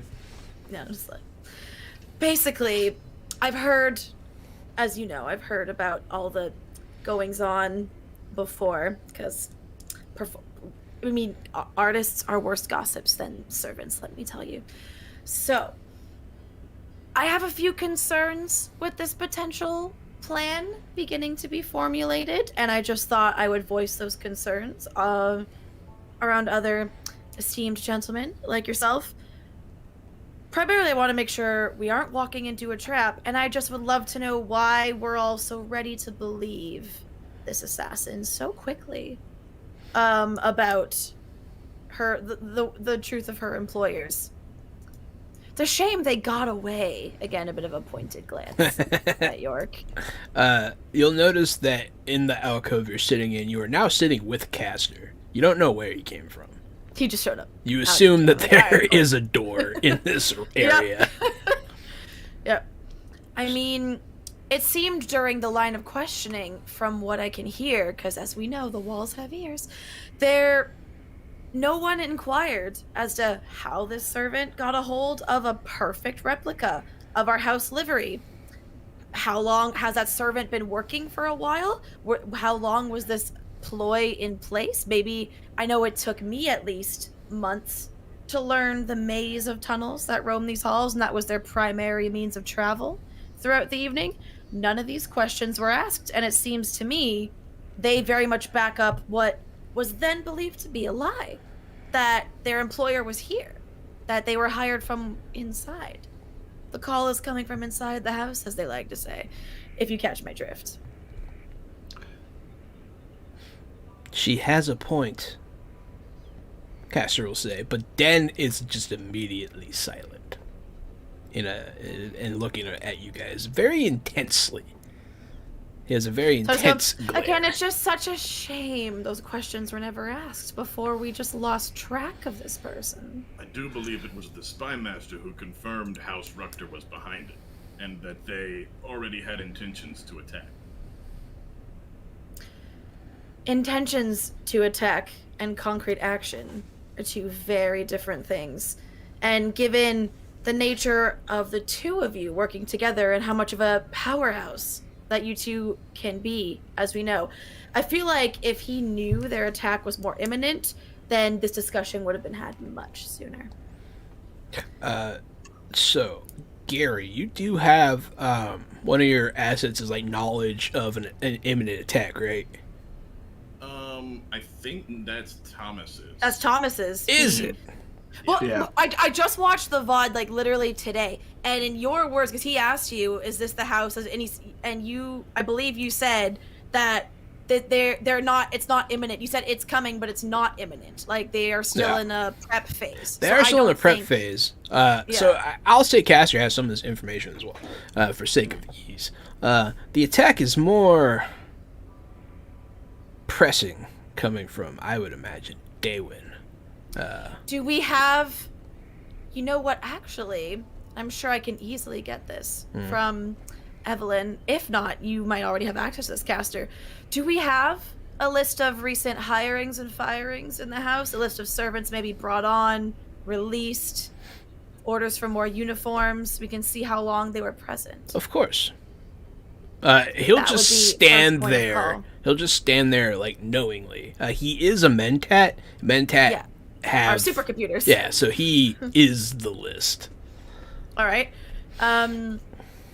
Well, short, female, in matching any description of the. I don't know more than her gender, unfortunately.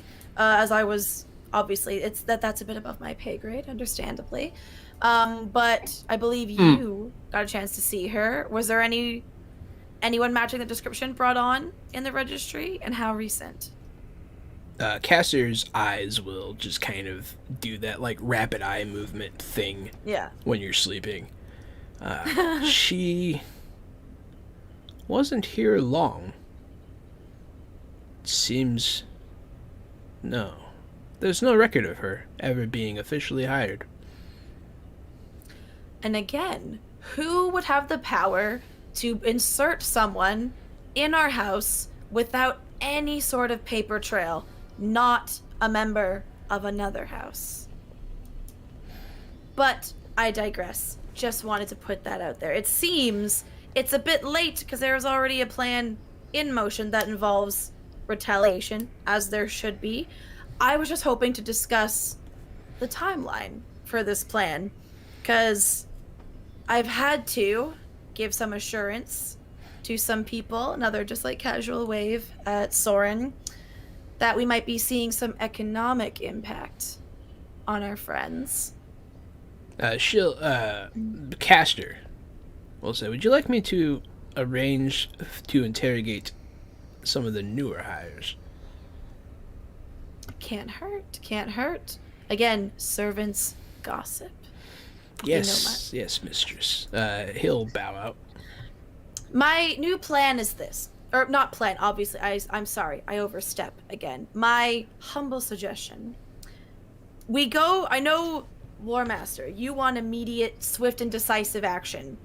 And, Mr. York, you would like it to take place also and have an economic component. I say that be the swift part. Starting tomorrow, and with deals I believe you've already been in the process of making, we can start slowly trickling away and chipping away at their bottom line, at House Rector's bank accounts.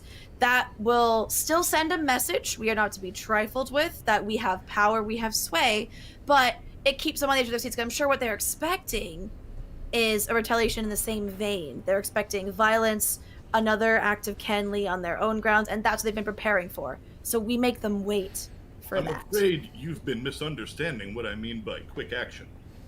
What I mean is when we hit them within 4 hours on every front.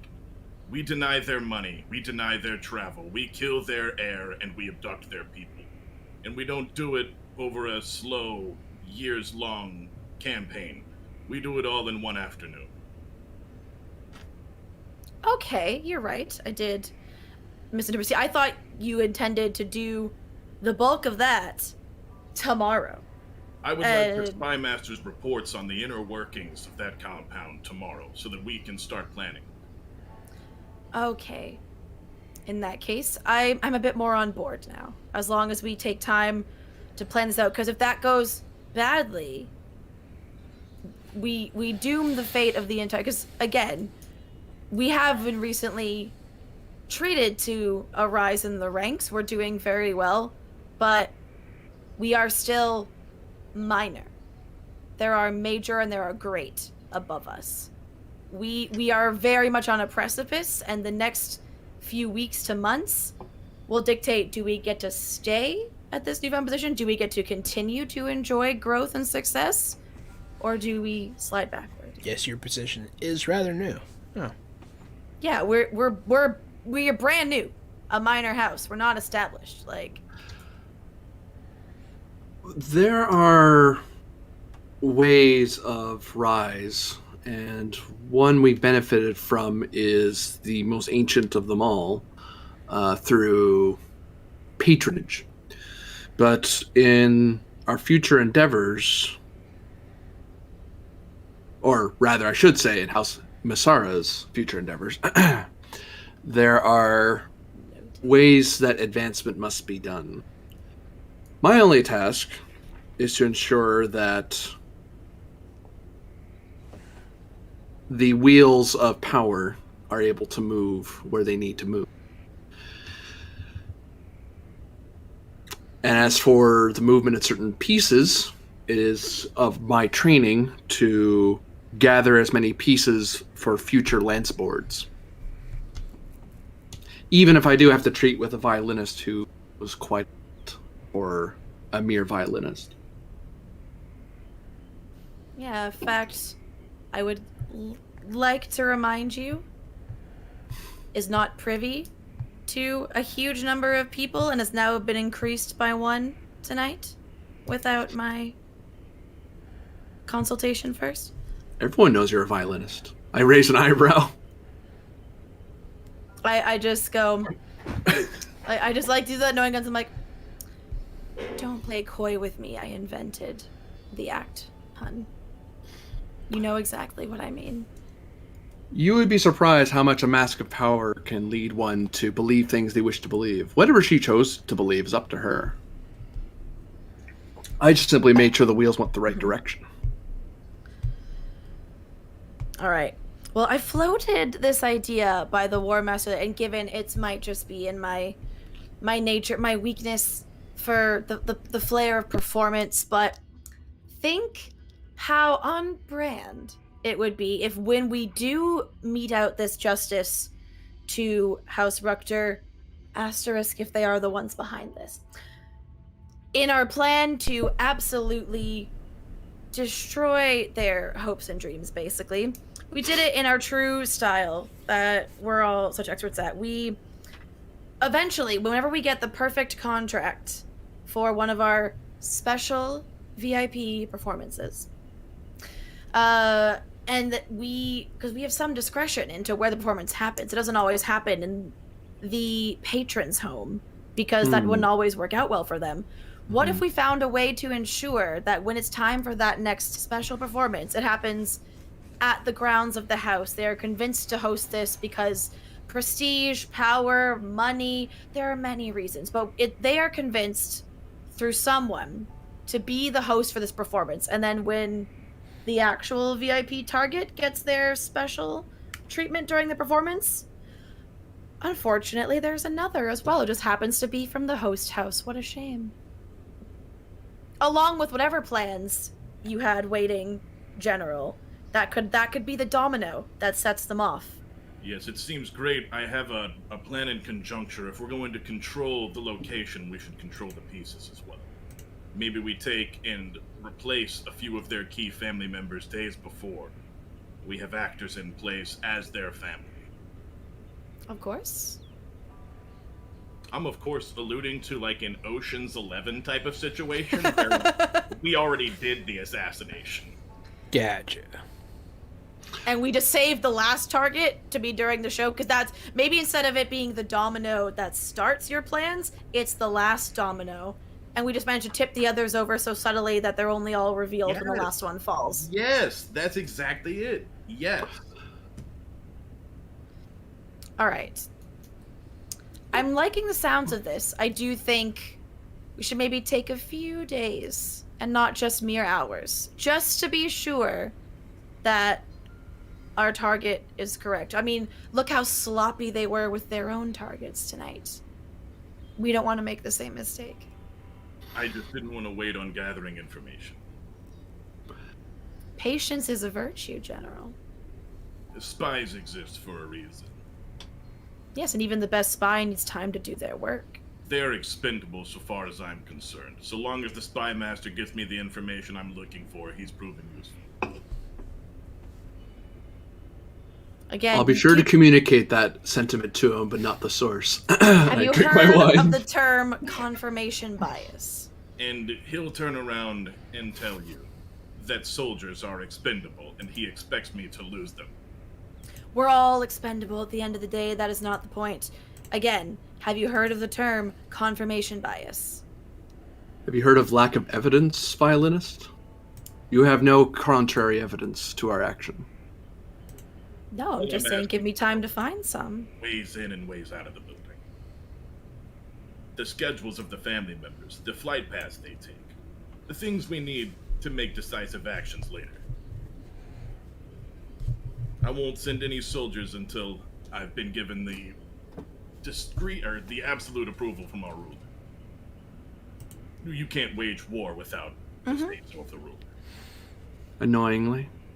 And again, funny, you should be the one lecturing me on lack of evidence when you're the primary reason our main source of evidence is no longer here. You can't prove such a thing at all. What does she mean by that, Mr. York? She means that the only way a person could assist without suddenly ingesting a lot of spice and flapping their arms very hard, they would require the use of a highliner. And highliners are not the privy of generals or violinists or nobles, but of the guild. And the guild acts as the guild requires. As far as I'm concerned, This is spicy you're telling conversation. me the guild committed this assassination. If the guild wished this house dead, I would not be here, and no highliner would come to this moon. I am here to show as a show of appreciation for of business the house does. I respectfully disagree. If the guild wanted us dead, they would play political games, move small pieces, and watch us fail from the inside. You're talking of the Bene Gesserit, friend, not the guild. I look back and forth between both of you. back and forth, and then I walk away from the table. We made his head hurt. Everyone's a bad guy. In Dune, basically. Yeah, Pretty no one's much, a bad yeah. guy, everyone's a bad guy. Everyone sucks. Does anyone have anything to do at this party before we continue? Nope. No? Excellent. Yeah, I have nothing. Okay. Sorry, I had to really think hard on that. No, not a there problem. We are going to change the scene. So yeah, you guys you wind up where you wind up. Yeah. Do that. But you guys all wind up where you wind up for the evening, whether that be your room, other people's rooms, whatever. The sun will rise on your moon. And today's an important day. Today's the day that you help negotiate Lino Atreides' deal with the Spacing Guild in an official capacity. There is a rather large post-festival breakfast. Everybody obviously is invited. Most everybody's like out of their costumes. Everybody's kind of like, a lot of people are hungover. A lot of mistakes were made last night, that kind of thing. But everyone will kind of be in this grand dining hall, which is somewhat less formal than it was yesterday. And there's just plates and plates of food.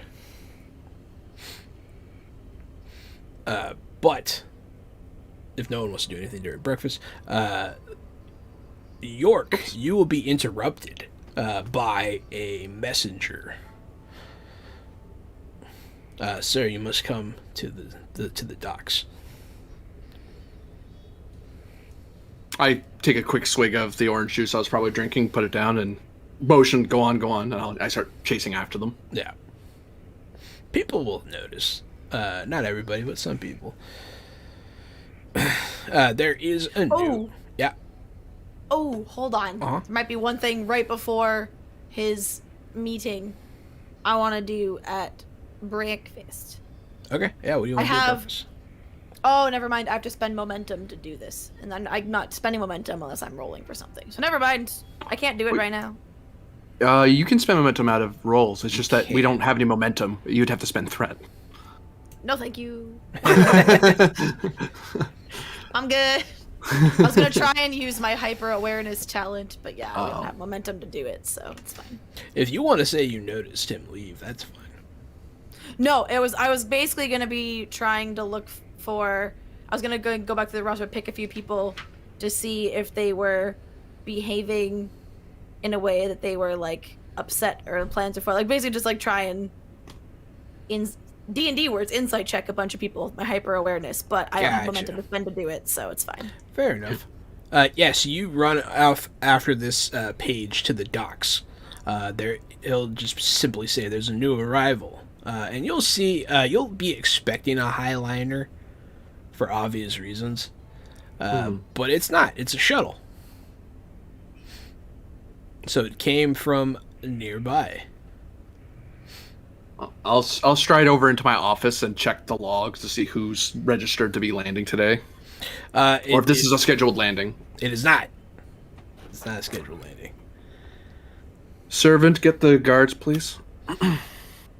You'll see on the shuttle is the emblem of House Dewin. Oh, good. Oh, they're mad. Oh, no. The guards, please, on the double. He runs off and gets the guards. At some point during this, the War Master, you'll be notified that there's a security situation. I'm eating breakfast, like, in the hall, at the table next to the ruler. The Crimson Marines are standing at the, edges, and someone runs up, says something to a Marine. The Marine comes over, says something to me, and everyone who's there sees me get up, push my shit aside, and exit out the side door with the Marines. Absolutely. Helena will watch you go. And then she'll kind of stand a little more vigilantly after that. But yeah. they exit the shuttlecraft.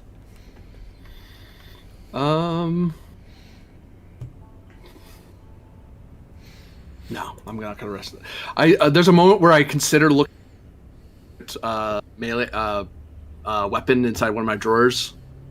Mechanically, I was thinking of spending resources to get a weapon, and I kind of think about my lack of battle ability, and straighten out my suit, take a deep breath, and then stride out like I totally meant to take my time to go back up there. And I hope to God the guards get here in time. They'll stride out of their shuttle. There are several guards of their own. They're all armed with ranged weaponry. And they have decent armor. It looks it's very round, very smooth, very sleek looking. They are a high-tech house. They're made very much in the image of House Vernius. They are much like them. But yes, they will stride out, and you will see among them no other than Morgan Daywin, who is their ruler, walk out with another important-looking person at their side holding their sword hilt. Because Orloff was the heir that's dead now, Orloff right? was Not the ruler? envoy. Oh, okay. Gotcha. Yeah, So this is the ruler. this is the ruler. Got it. I give the same nod I give anybody if I'm acknowledging their existence. Just the bare minimum of politeness. You there. Nod. Someone will shout at you from amongst the ranks. Where is Mortimer? Excuse me, sir, you have a slight problem. I'm Cassie York, the Spacing Guild representative here for the dock, and I believe you have a certain amount of Owens that you need to counter. One of you fools hasn't properly informed me of your arrival. And unless you wish to be fined for the improper use of our port, which I will gladly report, you will pay that imminently. At which point I will gladly avail yourself of the services of this moon. The person to the right of Morgan starts to draw their sword, and like Morgan puts their hand up. It's like, no, not here. He'll say very coldly, "We are here because you have something of ours." He'll say loudly and angrily. The Spacing Guild has nothing of yours aside from the Owen. All I'm doing is I'm stalling like crazy. Yeah. I'm feeding him nonsense to hope the guards get here. Because eventually I'm going to let him go. I'm totally full of crap. Yeah. Because the only reason he could get here is if the guild let him. So I'm pretending there's a new reason. Well, he flew. He didn't take a Highliner. He took a shuttle because they are also inhabiting a moon of Ix. Oh. Well, there's this new shuttle charge, you see. Love it. Yeah. So not too long. He'll be mad, but the guards get there soon after. It doesn't take long. And they'll stand 2. Yeah. And when I see the guards come and I know I'm not about to be murdered, I'll kind of, oh, wait. That's right. We don't have that policy anymore. We're on Ix. I'm a fool. I'm sorry. What was it you're here for again? I lost track. You try my patience. I try my memory. Is Orloff? I'm gonna come. I look over down the path, and you see the guards, 2 ahead of me, 2 behind me, and my armor is just so fucking big. I'm almost 2 guards wide and like a guard and a half tall, with all the extra silver and crimson, the flowing silver cape, and I've got my helmet on this time, and we're walking like we mean fucking business. And my guards will walk up and stand with like their spears down at attention, then I'll walk up side by side with York.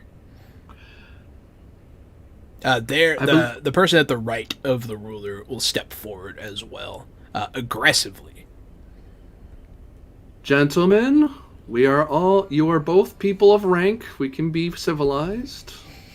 As you know, we're having a meeting here today. A meeting you weren't invited to. We'd ask that you wait here until our negotiations are done.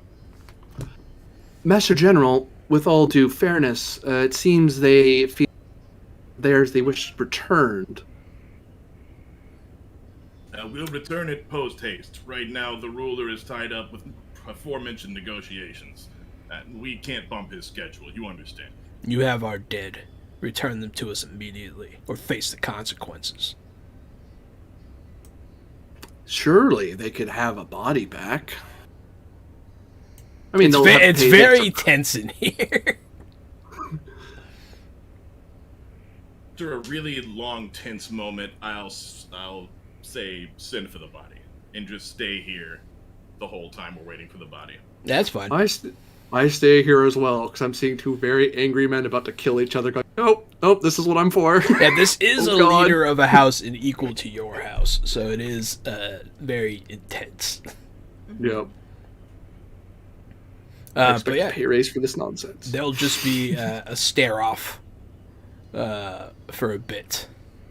You'll see a. Or do you just want to call it a tie? A stare. Wait, what? Oh, do you?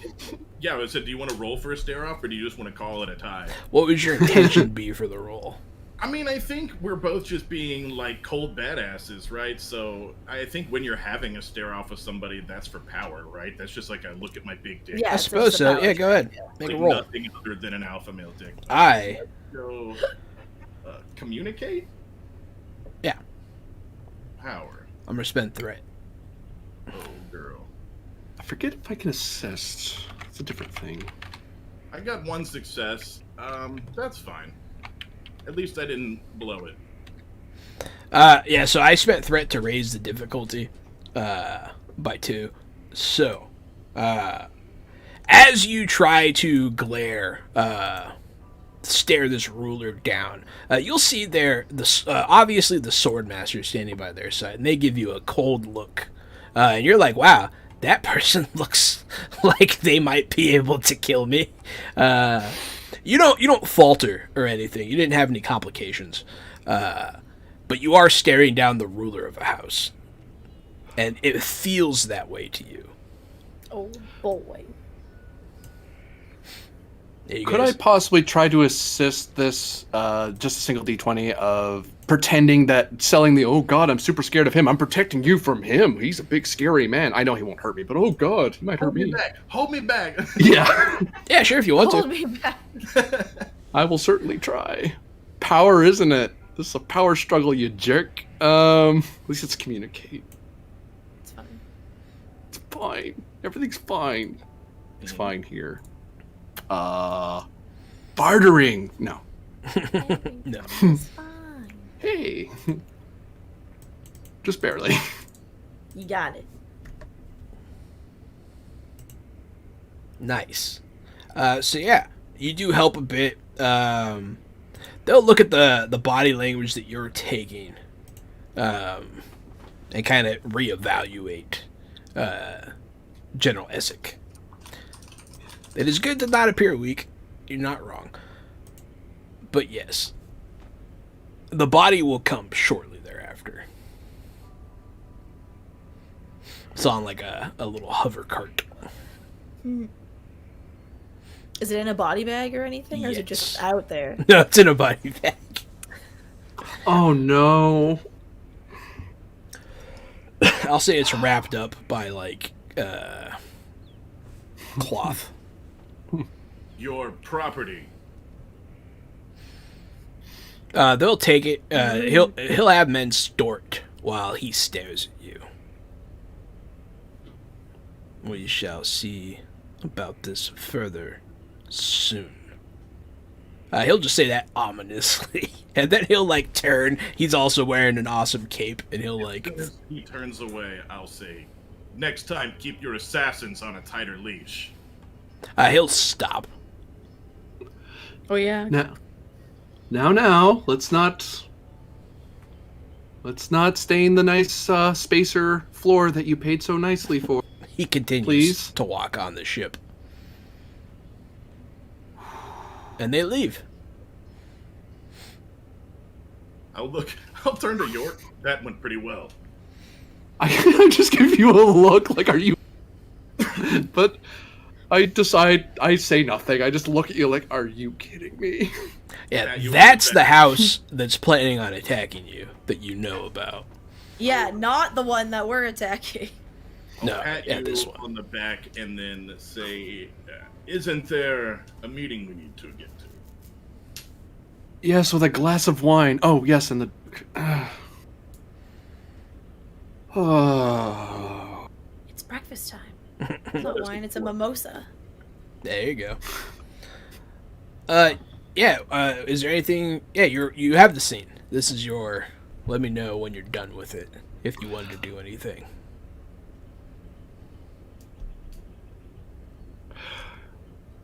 Otherwise, we can get to the meeting. I think in the near future, War Master, I will wish to avail myself of some of your training deals when I'm not busy with guild matters. It's situations like this that reminds me that the might and power of the guilds only go so far when shields and spears are involved. Yes, that's right. People like me will always be needed by people like the guild and vice versa. Necessary evils, both of us. Don't worry, you're not evil. Pat you on the shoulder. I just don't even. It's just a cold face staring at you, dead on. You see the scar across my eye looks extra jagged while you're talking to me so close. And then you look down at the empty scabbard I always have. It's a silver adorned scabbard that's really beautiful, but no sword, no blade. If you'd like, we can escort you inside. Please. That'd be great. And that's when all the assassins attack. No, I'm just kidding. Freaking. I'll throw these toothpicks really hard at the camera. You'll feel it. I don't know how, but. But yeah, no. So now it's time for the meeting. Everyone starts to gather in the throne room. This is where the dealings are going to happen. There's a table that's not normally there, and Mortimer will sit in the throne, kind of showing that your house is the the mediator of these talks. So he sits there in judgment, essentially. To justify my presence there, feel free to say no, and then I'll just have to get the information secondhand. Can I say that they have like really, really light, like, you know how people have just like background like instrumental music playing that you don't really, Mood it's like music. nothing special. So yeah, would they have a small group of musicians there just playing very nonchalant? Other not houses? obtrusive, but No, but your house, yes. yeah, because that's what we do. Okay, then that's how I'm present. I'm there with like 3 or 4 other, just like a small, like a string quartet, and we're just playing non-intrusive background music. Yeah, it's like the party never stopped. It's a very weird place to visit. But now it's sometimes. toned down. But yeah, they're playing their muted music. There's a table. There's seats for Michael, Soren, Leto Atreides, also the heir of House Vernius, Warren, and why am I blanking? And York, obviously. So everybody, you guys are all sitting at the table. So then, it's time. Michael will try to pick up the negotiations. Yes, well, it seems like you're going to have much need of our services, and as you will be the taking over dominion of Arrakis, it only stands to reason that we try to hammer out some trade deals here. We have much need of the spice, as it were. The guild does not function without it. So, in exchange for access to guild assets, we would like better pricing, obviously. That's how the negotiations are going to start. I let Michael lead the bit here because Space Guild, Spice, the Space Guild. I want to say Spice Guild. The Space Guild's interests are important, and they are the one who pay half my paycheck, so I don't gainsay them too much. But then I start saying things like, playing into the promise I made with Atreides, like, well, actually, here's some suggestions you might have to secure what everyone wants. I've already done a bit of extra work ahead of time to try to... Yeah. You've done work with both parties. Yeah. The only one that you haven't really gotten in too good with was Soren, but she doesn't hate you or anything. She likes you. Yeah. So yeah, give me a very important check here. Your groundwork will matter, though. Yeah. Communicate, obviously. Yes. Communicate barter. No, it's move. It should be pilot orbital craft for some reason. You have to show them how well you can fly.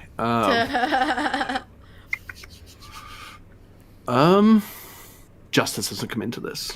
I mean, in a way it does, but it doesn't, because I'm trying to sell the Chom lady. Really. Truth or duty is where I'm at. Those are both good, yeah. I know.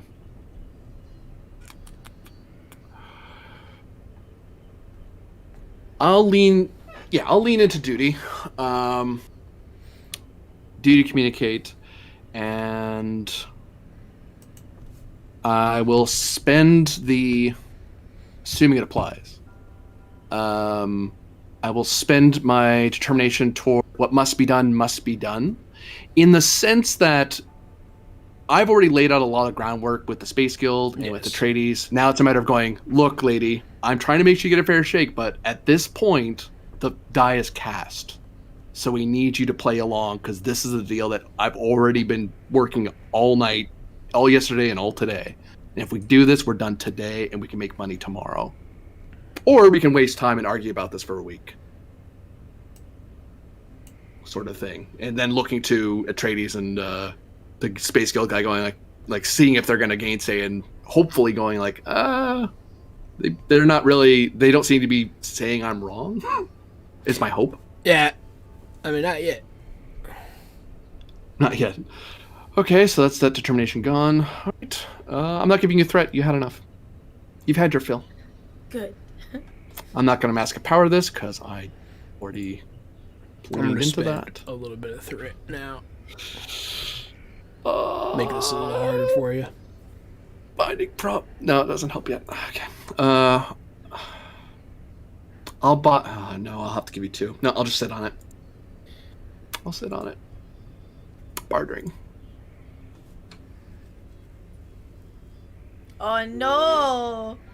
Oh no! No! I have 2 hits at best because of the determination spend. That's it. I'm really wishing I hung on to it for a reroll, but oh well. So this is a bit of a difficult thing, which makes that 19 a complication. Yeah. Yeah. I can't pull either of you in because it would escalate the problem. They are both in the room, though.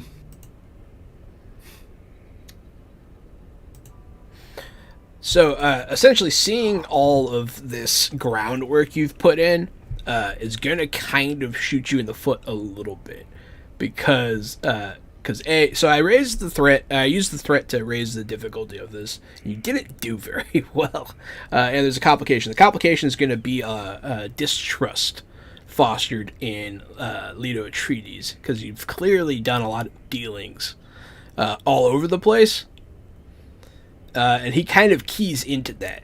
It's not necessarily like, anything terrible, but it does foster some misgivings, to be sure. Well, I don't think it would hurt to talk these things out in more certain terms, he'll say. I require full transport of my family to Arrakis soon, so that needs to be kind of hurried. Might I suggest some advisory on that's present? Aside from yourself, of course, Your Excellency. Sure. Master General, I would ask you not to push on you further on behalf of the guild, but you are a better expert in the matters of battle than I. But what would you do? Should we be arranging for a different loadout of ships given the pricing that I was putting out there? Cough, assist me, cough. Please. I'll assist in what way I can. Everything that you have, we've streamlined. We've gotten as few ships as we need to get all of our men there. We're getting the most effective cost you can.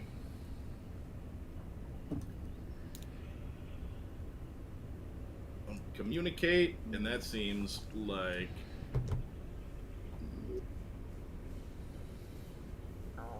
maybe justice, maybe duty. Duty works.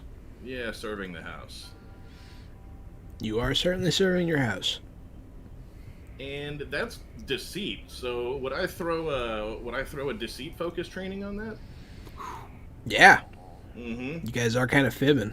Come on. Wow. Our 4 successes again. Yeah. Wow. Not to be the rules lawyer, but only one of those dice would roll because you're assisting.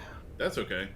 But still, okay. That's good. That's still 2 dice. Yeah. That's still Yeah. 2 dice. That's still coupled with your successes. That helps a lot. In fact, I'm glad you're rules lawyering. It's a new system to us, and we need somebody to do it. Yes. We don't mind failing because of playing the rules right, either. Yep. I do. No. So things go more your way now. What exactly? So now you get to kind of choose the direction this goes. What is that? What is your intention here? What do you want as an end result? York's intent, whether the Master General wishes to tweak this a bit, because he did assist on this, ultimately, all of York's interference in this matter is 2-part. One, it's to make him seem more important, so Duke may talk to him instead of Michael more often, or at least talk to me and him. But more importantly, it's to make sure that there is the promise I had with Leto before, which is making sure that people, if they want to get to Arrakis or leave Arrakis, they're not paying exorbitant fees. We're making sure anyone, whatever your social status, can make it there, or at least with reduced rates. Trying to keep it open. Trying to make sure travel's a lot easier for everyone involved. Well, while at the same time not cutting Atreides at the knees, because I don't want to tick him off. But I'm basically trying to do social reform, space skill pricing. He'll look at you, and then he'll look at the War Master. He'll nod. Perhaps we can do business. I suppose keeping things open is a good thing, and because he does fall in line with like his personal morals. So he'll stand up. We'll say this meeting has been going on for a bit. You guys nailed out some like of the minutia of like technical stuff, but now it's time for a handshake. So he'll put his hand out to Michael, as Michael is the official representative, and they'll shake. And then Mortimer, your house leader, will be like, "Yes!" And he'll start clapping, and like people will show up with alcohol, and like an impromptu party will begin. I will gladly drink of a bottle happily, because holy crap, that almost didn't go through. I will change the tone of the music being played, so now it's much more lively music. People will enjoy it for sure. People start partying again all over. It's never done at House Masarrah. Soren will once again give you the eyes. 'Cause she has a crush on you. And yeah. War Master, you can see Helena visibly like relax a little bit. She's been tense lately. Yeah, no shit. All of us have. It's been a crazy couple days. It sure has.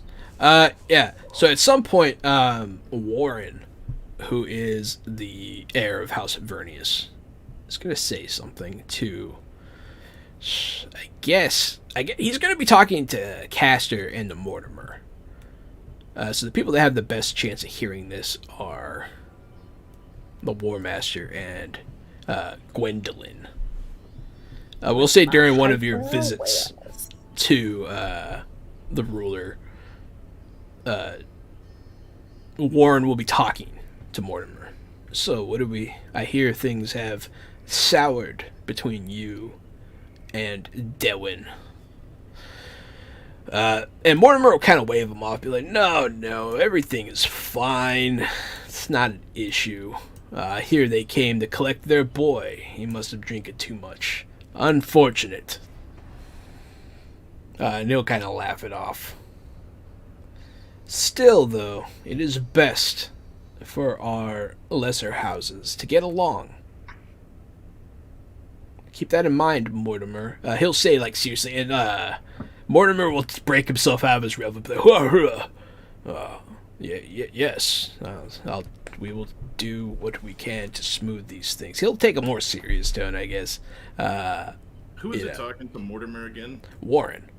The heir of House Vernius, which is our major house, like our liege house. So basically he's like, my children can't fight because it stresses me out. Yes. So stop. I think I'm going to shoot him a cold look when he says that. He doesn't, unless you really want him to, he doesn't really notice. Nope. Nope. I'm okay with that.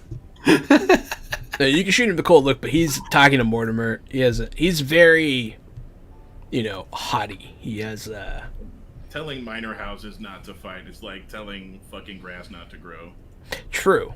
But yeah, don't let this spill out in front of people that are watching, he'll say. I'll say maybe it's less of a don't fight, but it's like, don't fight messy. Don't get caught. Don't let people see this. I expect it'll be taken care of soon, he'll say. And he'll walk off with his arms behind his back. Kind of like, almost in like a half march. Then he'll like swoop a glass of wine off of a tray and go back to the party. But yeah, so the party continues on. This is the whole thing now. The deal has been struck. Everything is done, essentially.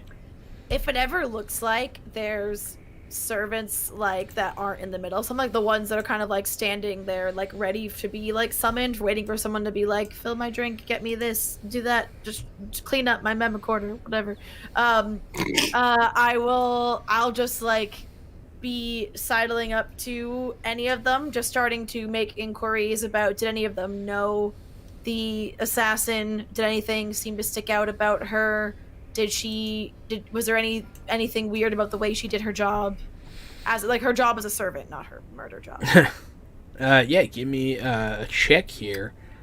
You could do understand to understand, or you could do communicate since you are talking to people. And you're trying to extract information that way. Yeah. We'll see how well this I will information do goes. Communicate, because that's a 4. Or that's a 6. My understand is a 4, so that's a yikes. So communicate, and for the drive, this one I'd say. Oh, it sucks. I gotta see again. This is why they make you decide why you're doing what you're doing.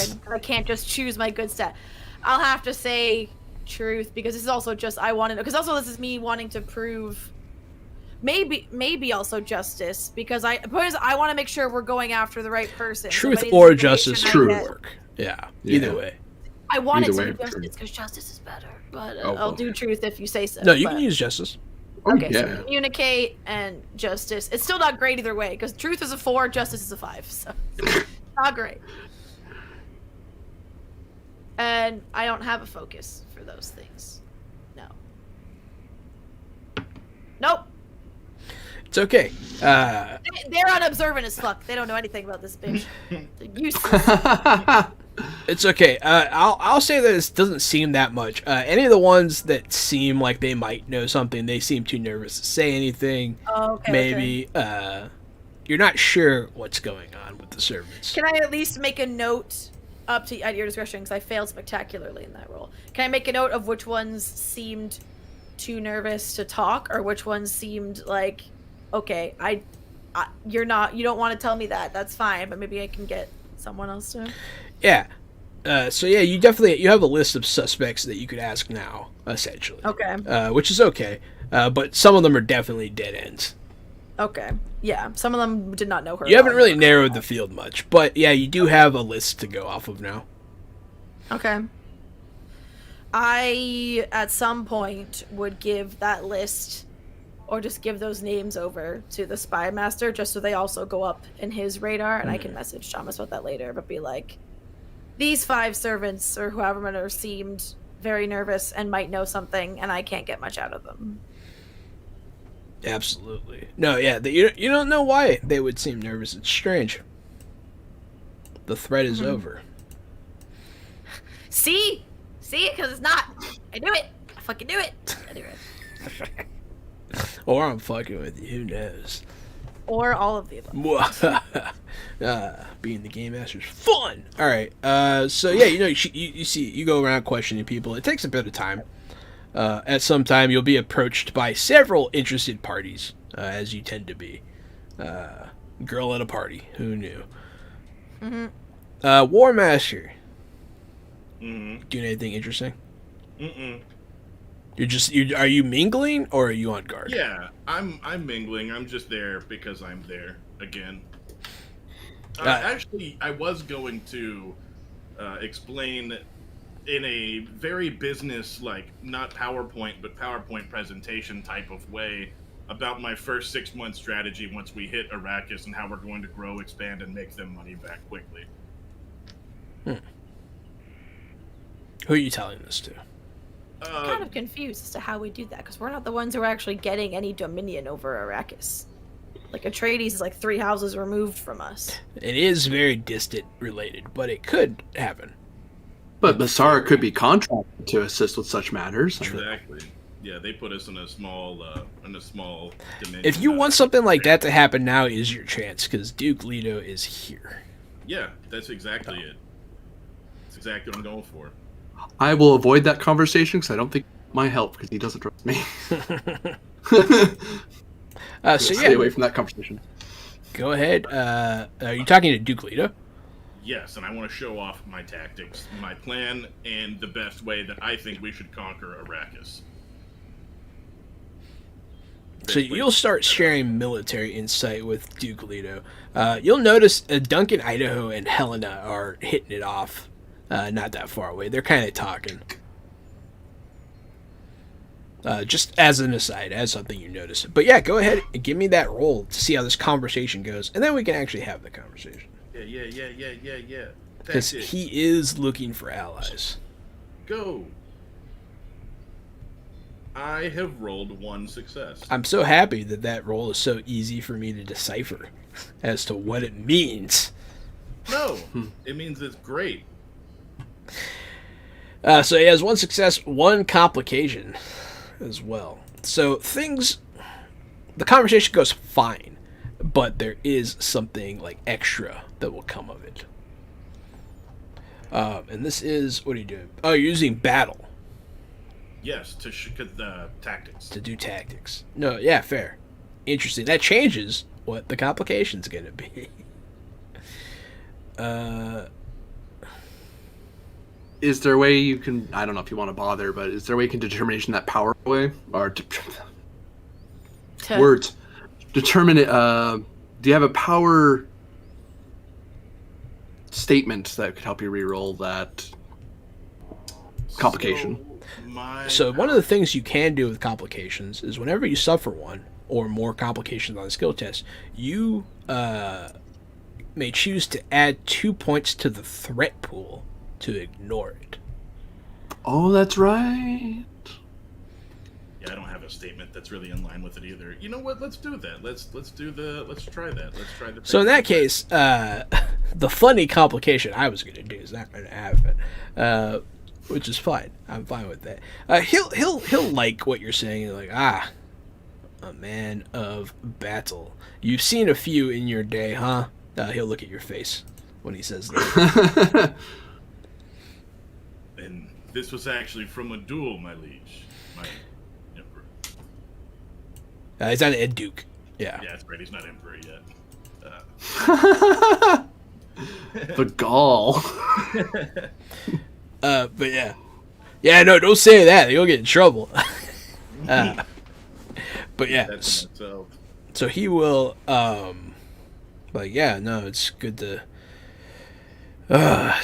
find fellow warriors in an allied house. And he'll kind of chuckle at that, nervously almost. But I do believe one of you noticed that he has a lot on his mind lately. If we ever need help, perhaps we can call on you. You always need someone to go in first. We're willing to be that someone. Please call on us if you need any aid. He'll offer out his arm. Same.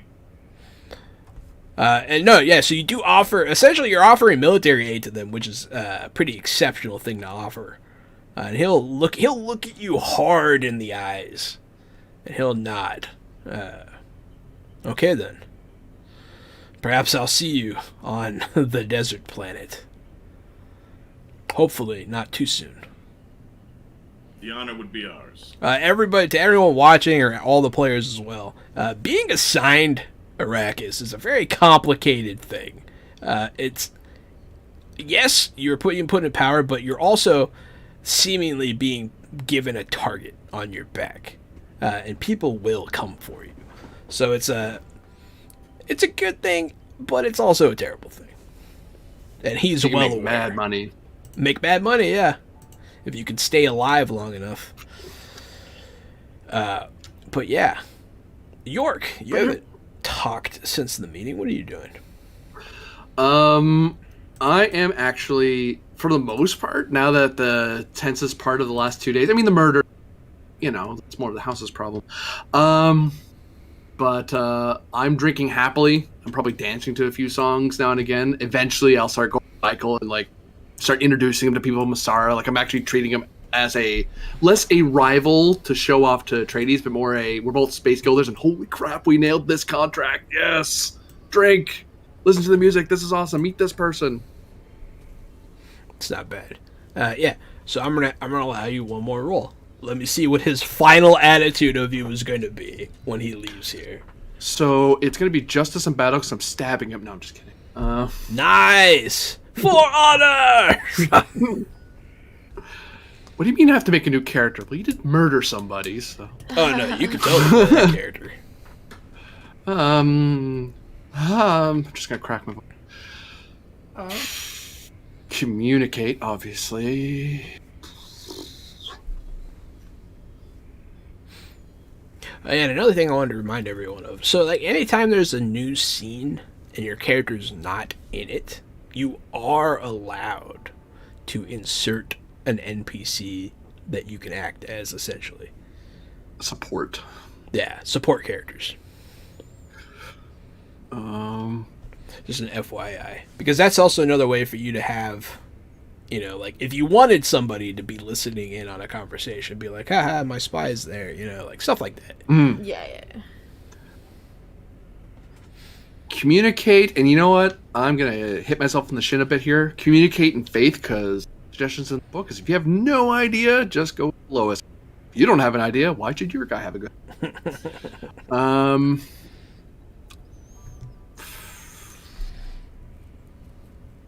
Yeah, none of the focuses apply. I'll give you a threat to buy a die. Boop. No focus. I'm so happy I figured out how these counters work. They're helpful. I don't have a way to re-roll that. That was rough. So yeah, We are not having great luck with our rolls tonight, man. having some rough rolls. You've had some good It's ones. me. but It's some- my fault. I bring the bad roll vibes because that's all I'm. That's what I'm great at. Even if That's why we should have let you use your real solid Yeah, dice, not you digital wouldn't let me dice. use the real dice. It's all my fault. I mean, they're just as cursed as my virtual dice. It's fine. So I also roll like crap.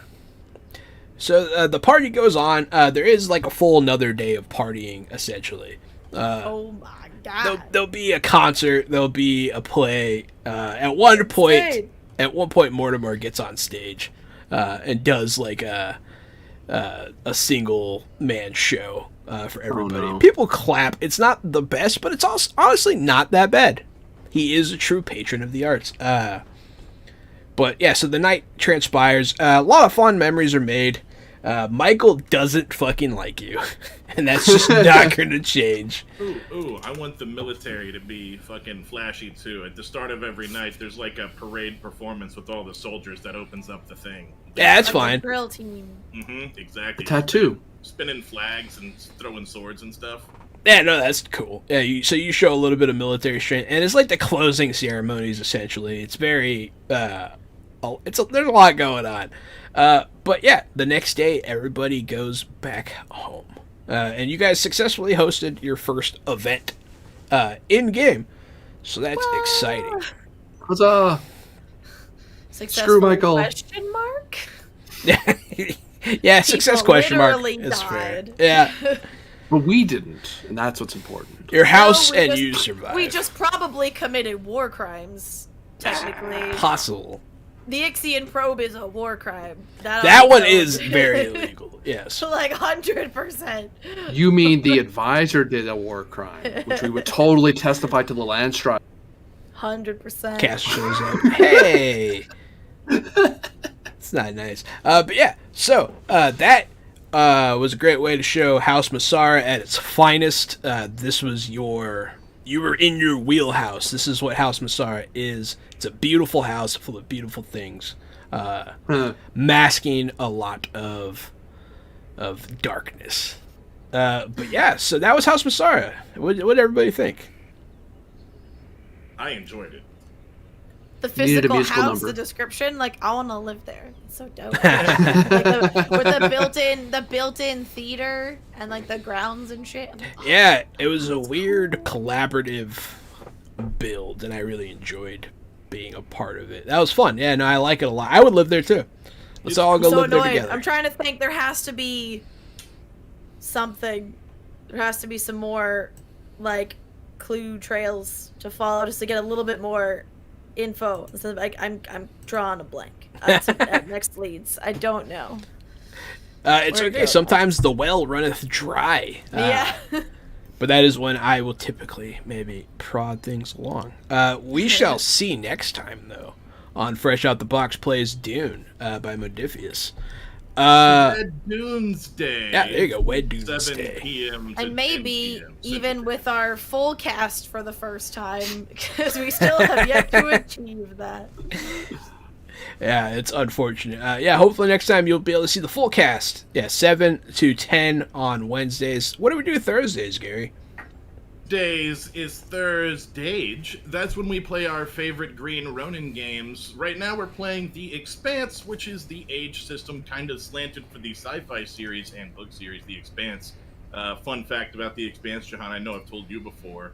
It's a modern D20 game that they played in space, and then the creators wrote a book about that series, and then Amazon bought the rights to the book to make a show, and then Green Ronin got the rights to the show to make a game based on the show, based on the book, based on the game. It just Yes. keeps going. It came It's full a- circle. It's an endless cycle, and I hope that one day we're successful enough to make a game and a book based on a show based on a game, and it all comes full circle. Oh my god.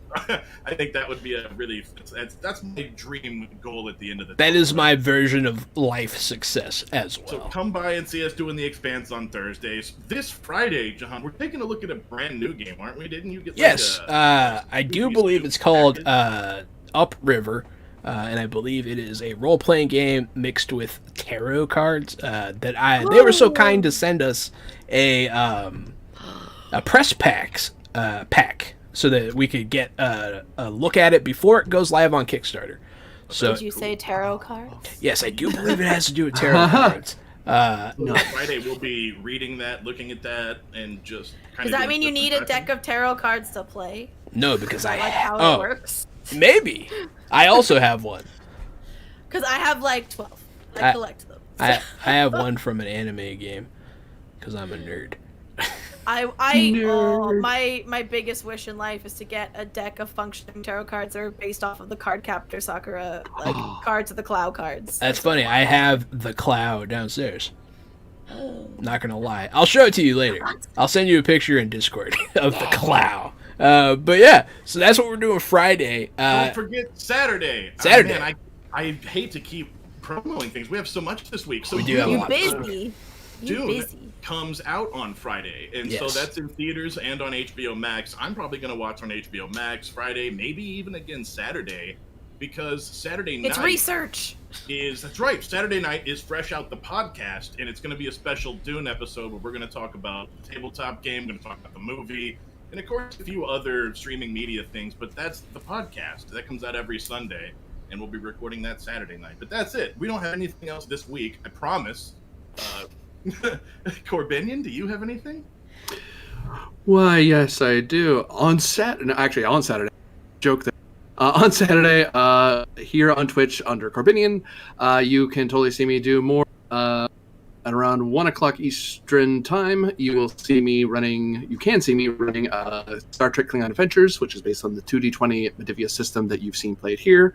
I'm also going to be starting a new Star Trek game on Tuesday, starting at 6:30 Eastern, which will involve the era of Lower Decks, for those of you who know what that is, and variety stream sometime in the near future. Watch my Twitter at ElectricMetCHSR, but I am intending to do more Mahjong stuff because there's a new thing coming out.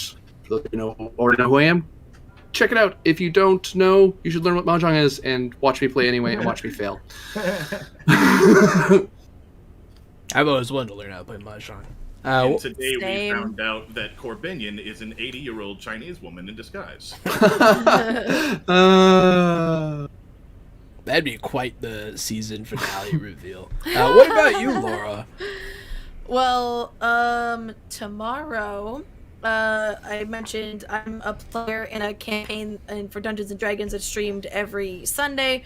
Channel Dungeon Select on Twitch, and it's a homebrew world. And every Thursday we do our little talk show called Dungeon Discourse, which is where we get two of the players on. It's a rotating cast each week, and we do a little behind the scenes talk about what happened, possible other options, what was going on in characters' heads, stuff like that. And I'm one of the guests this week, and we're playing a game right now where every episode the two players have to on the spot make up an NPC, and then our viewers are going to vote on the 3 NPCs that were made, and one of them's getting inserted into the campaign. Oh, So that's that'll be fun. awesome. And then on Sundays I play D&D, twitch.tv/Dungeon Select, and it's a good time. So yeah, that's all from all of us here over Fresh Out the Box. Yeah, if you love TTRPGs, board games, and just general nerddom, check us out. Check everyone out. If you love Jahan, love him at Rockfact Yeah. on Twitter. If you love me at CasualtyCDG. If you love Laura, love her at LauraK483. And if you love Corbinian, love him at ElectricMetCHSR. Yep. I used to be a radio host once upon a time, so I still have the letters. That explains the voice. But yeah. So everybody, thanks for watching, and have yourself a great night.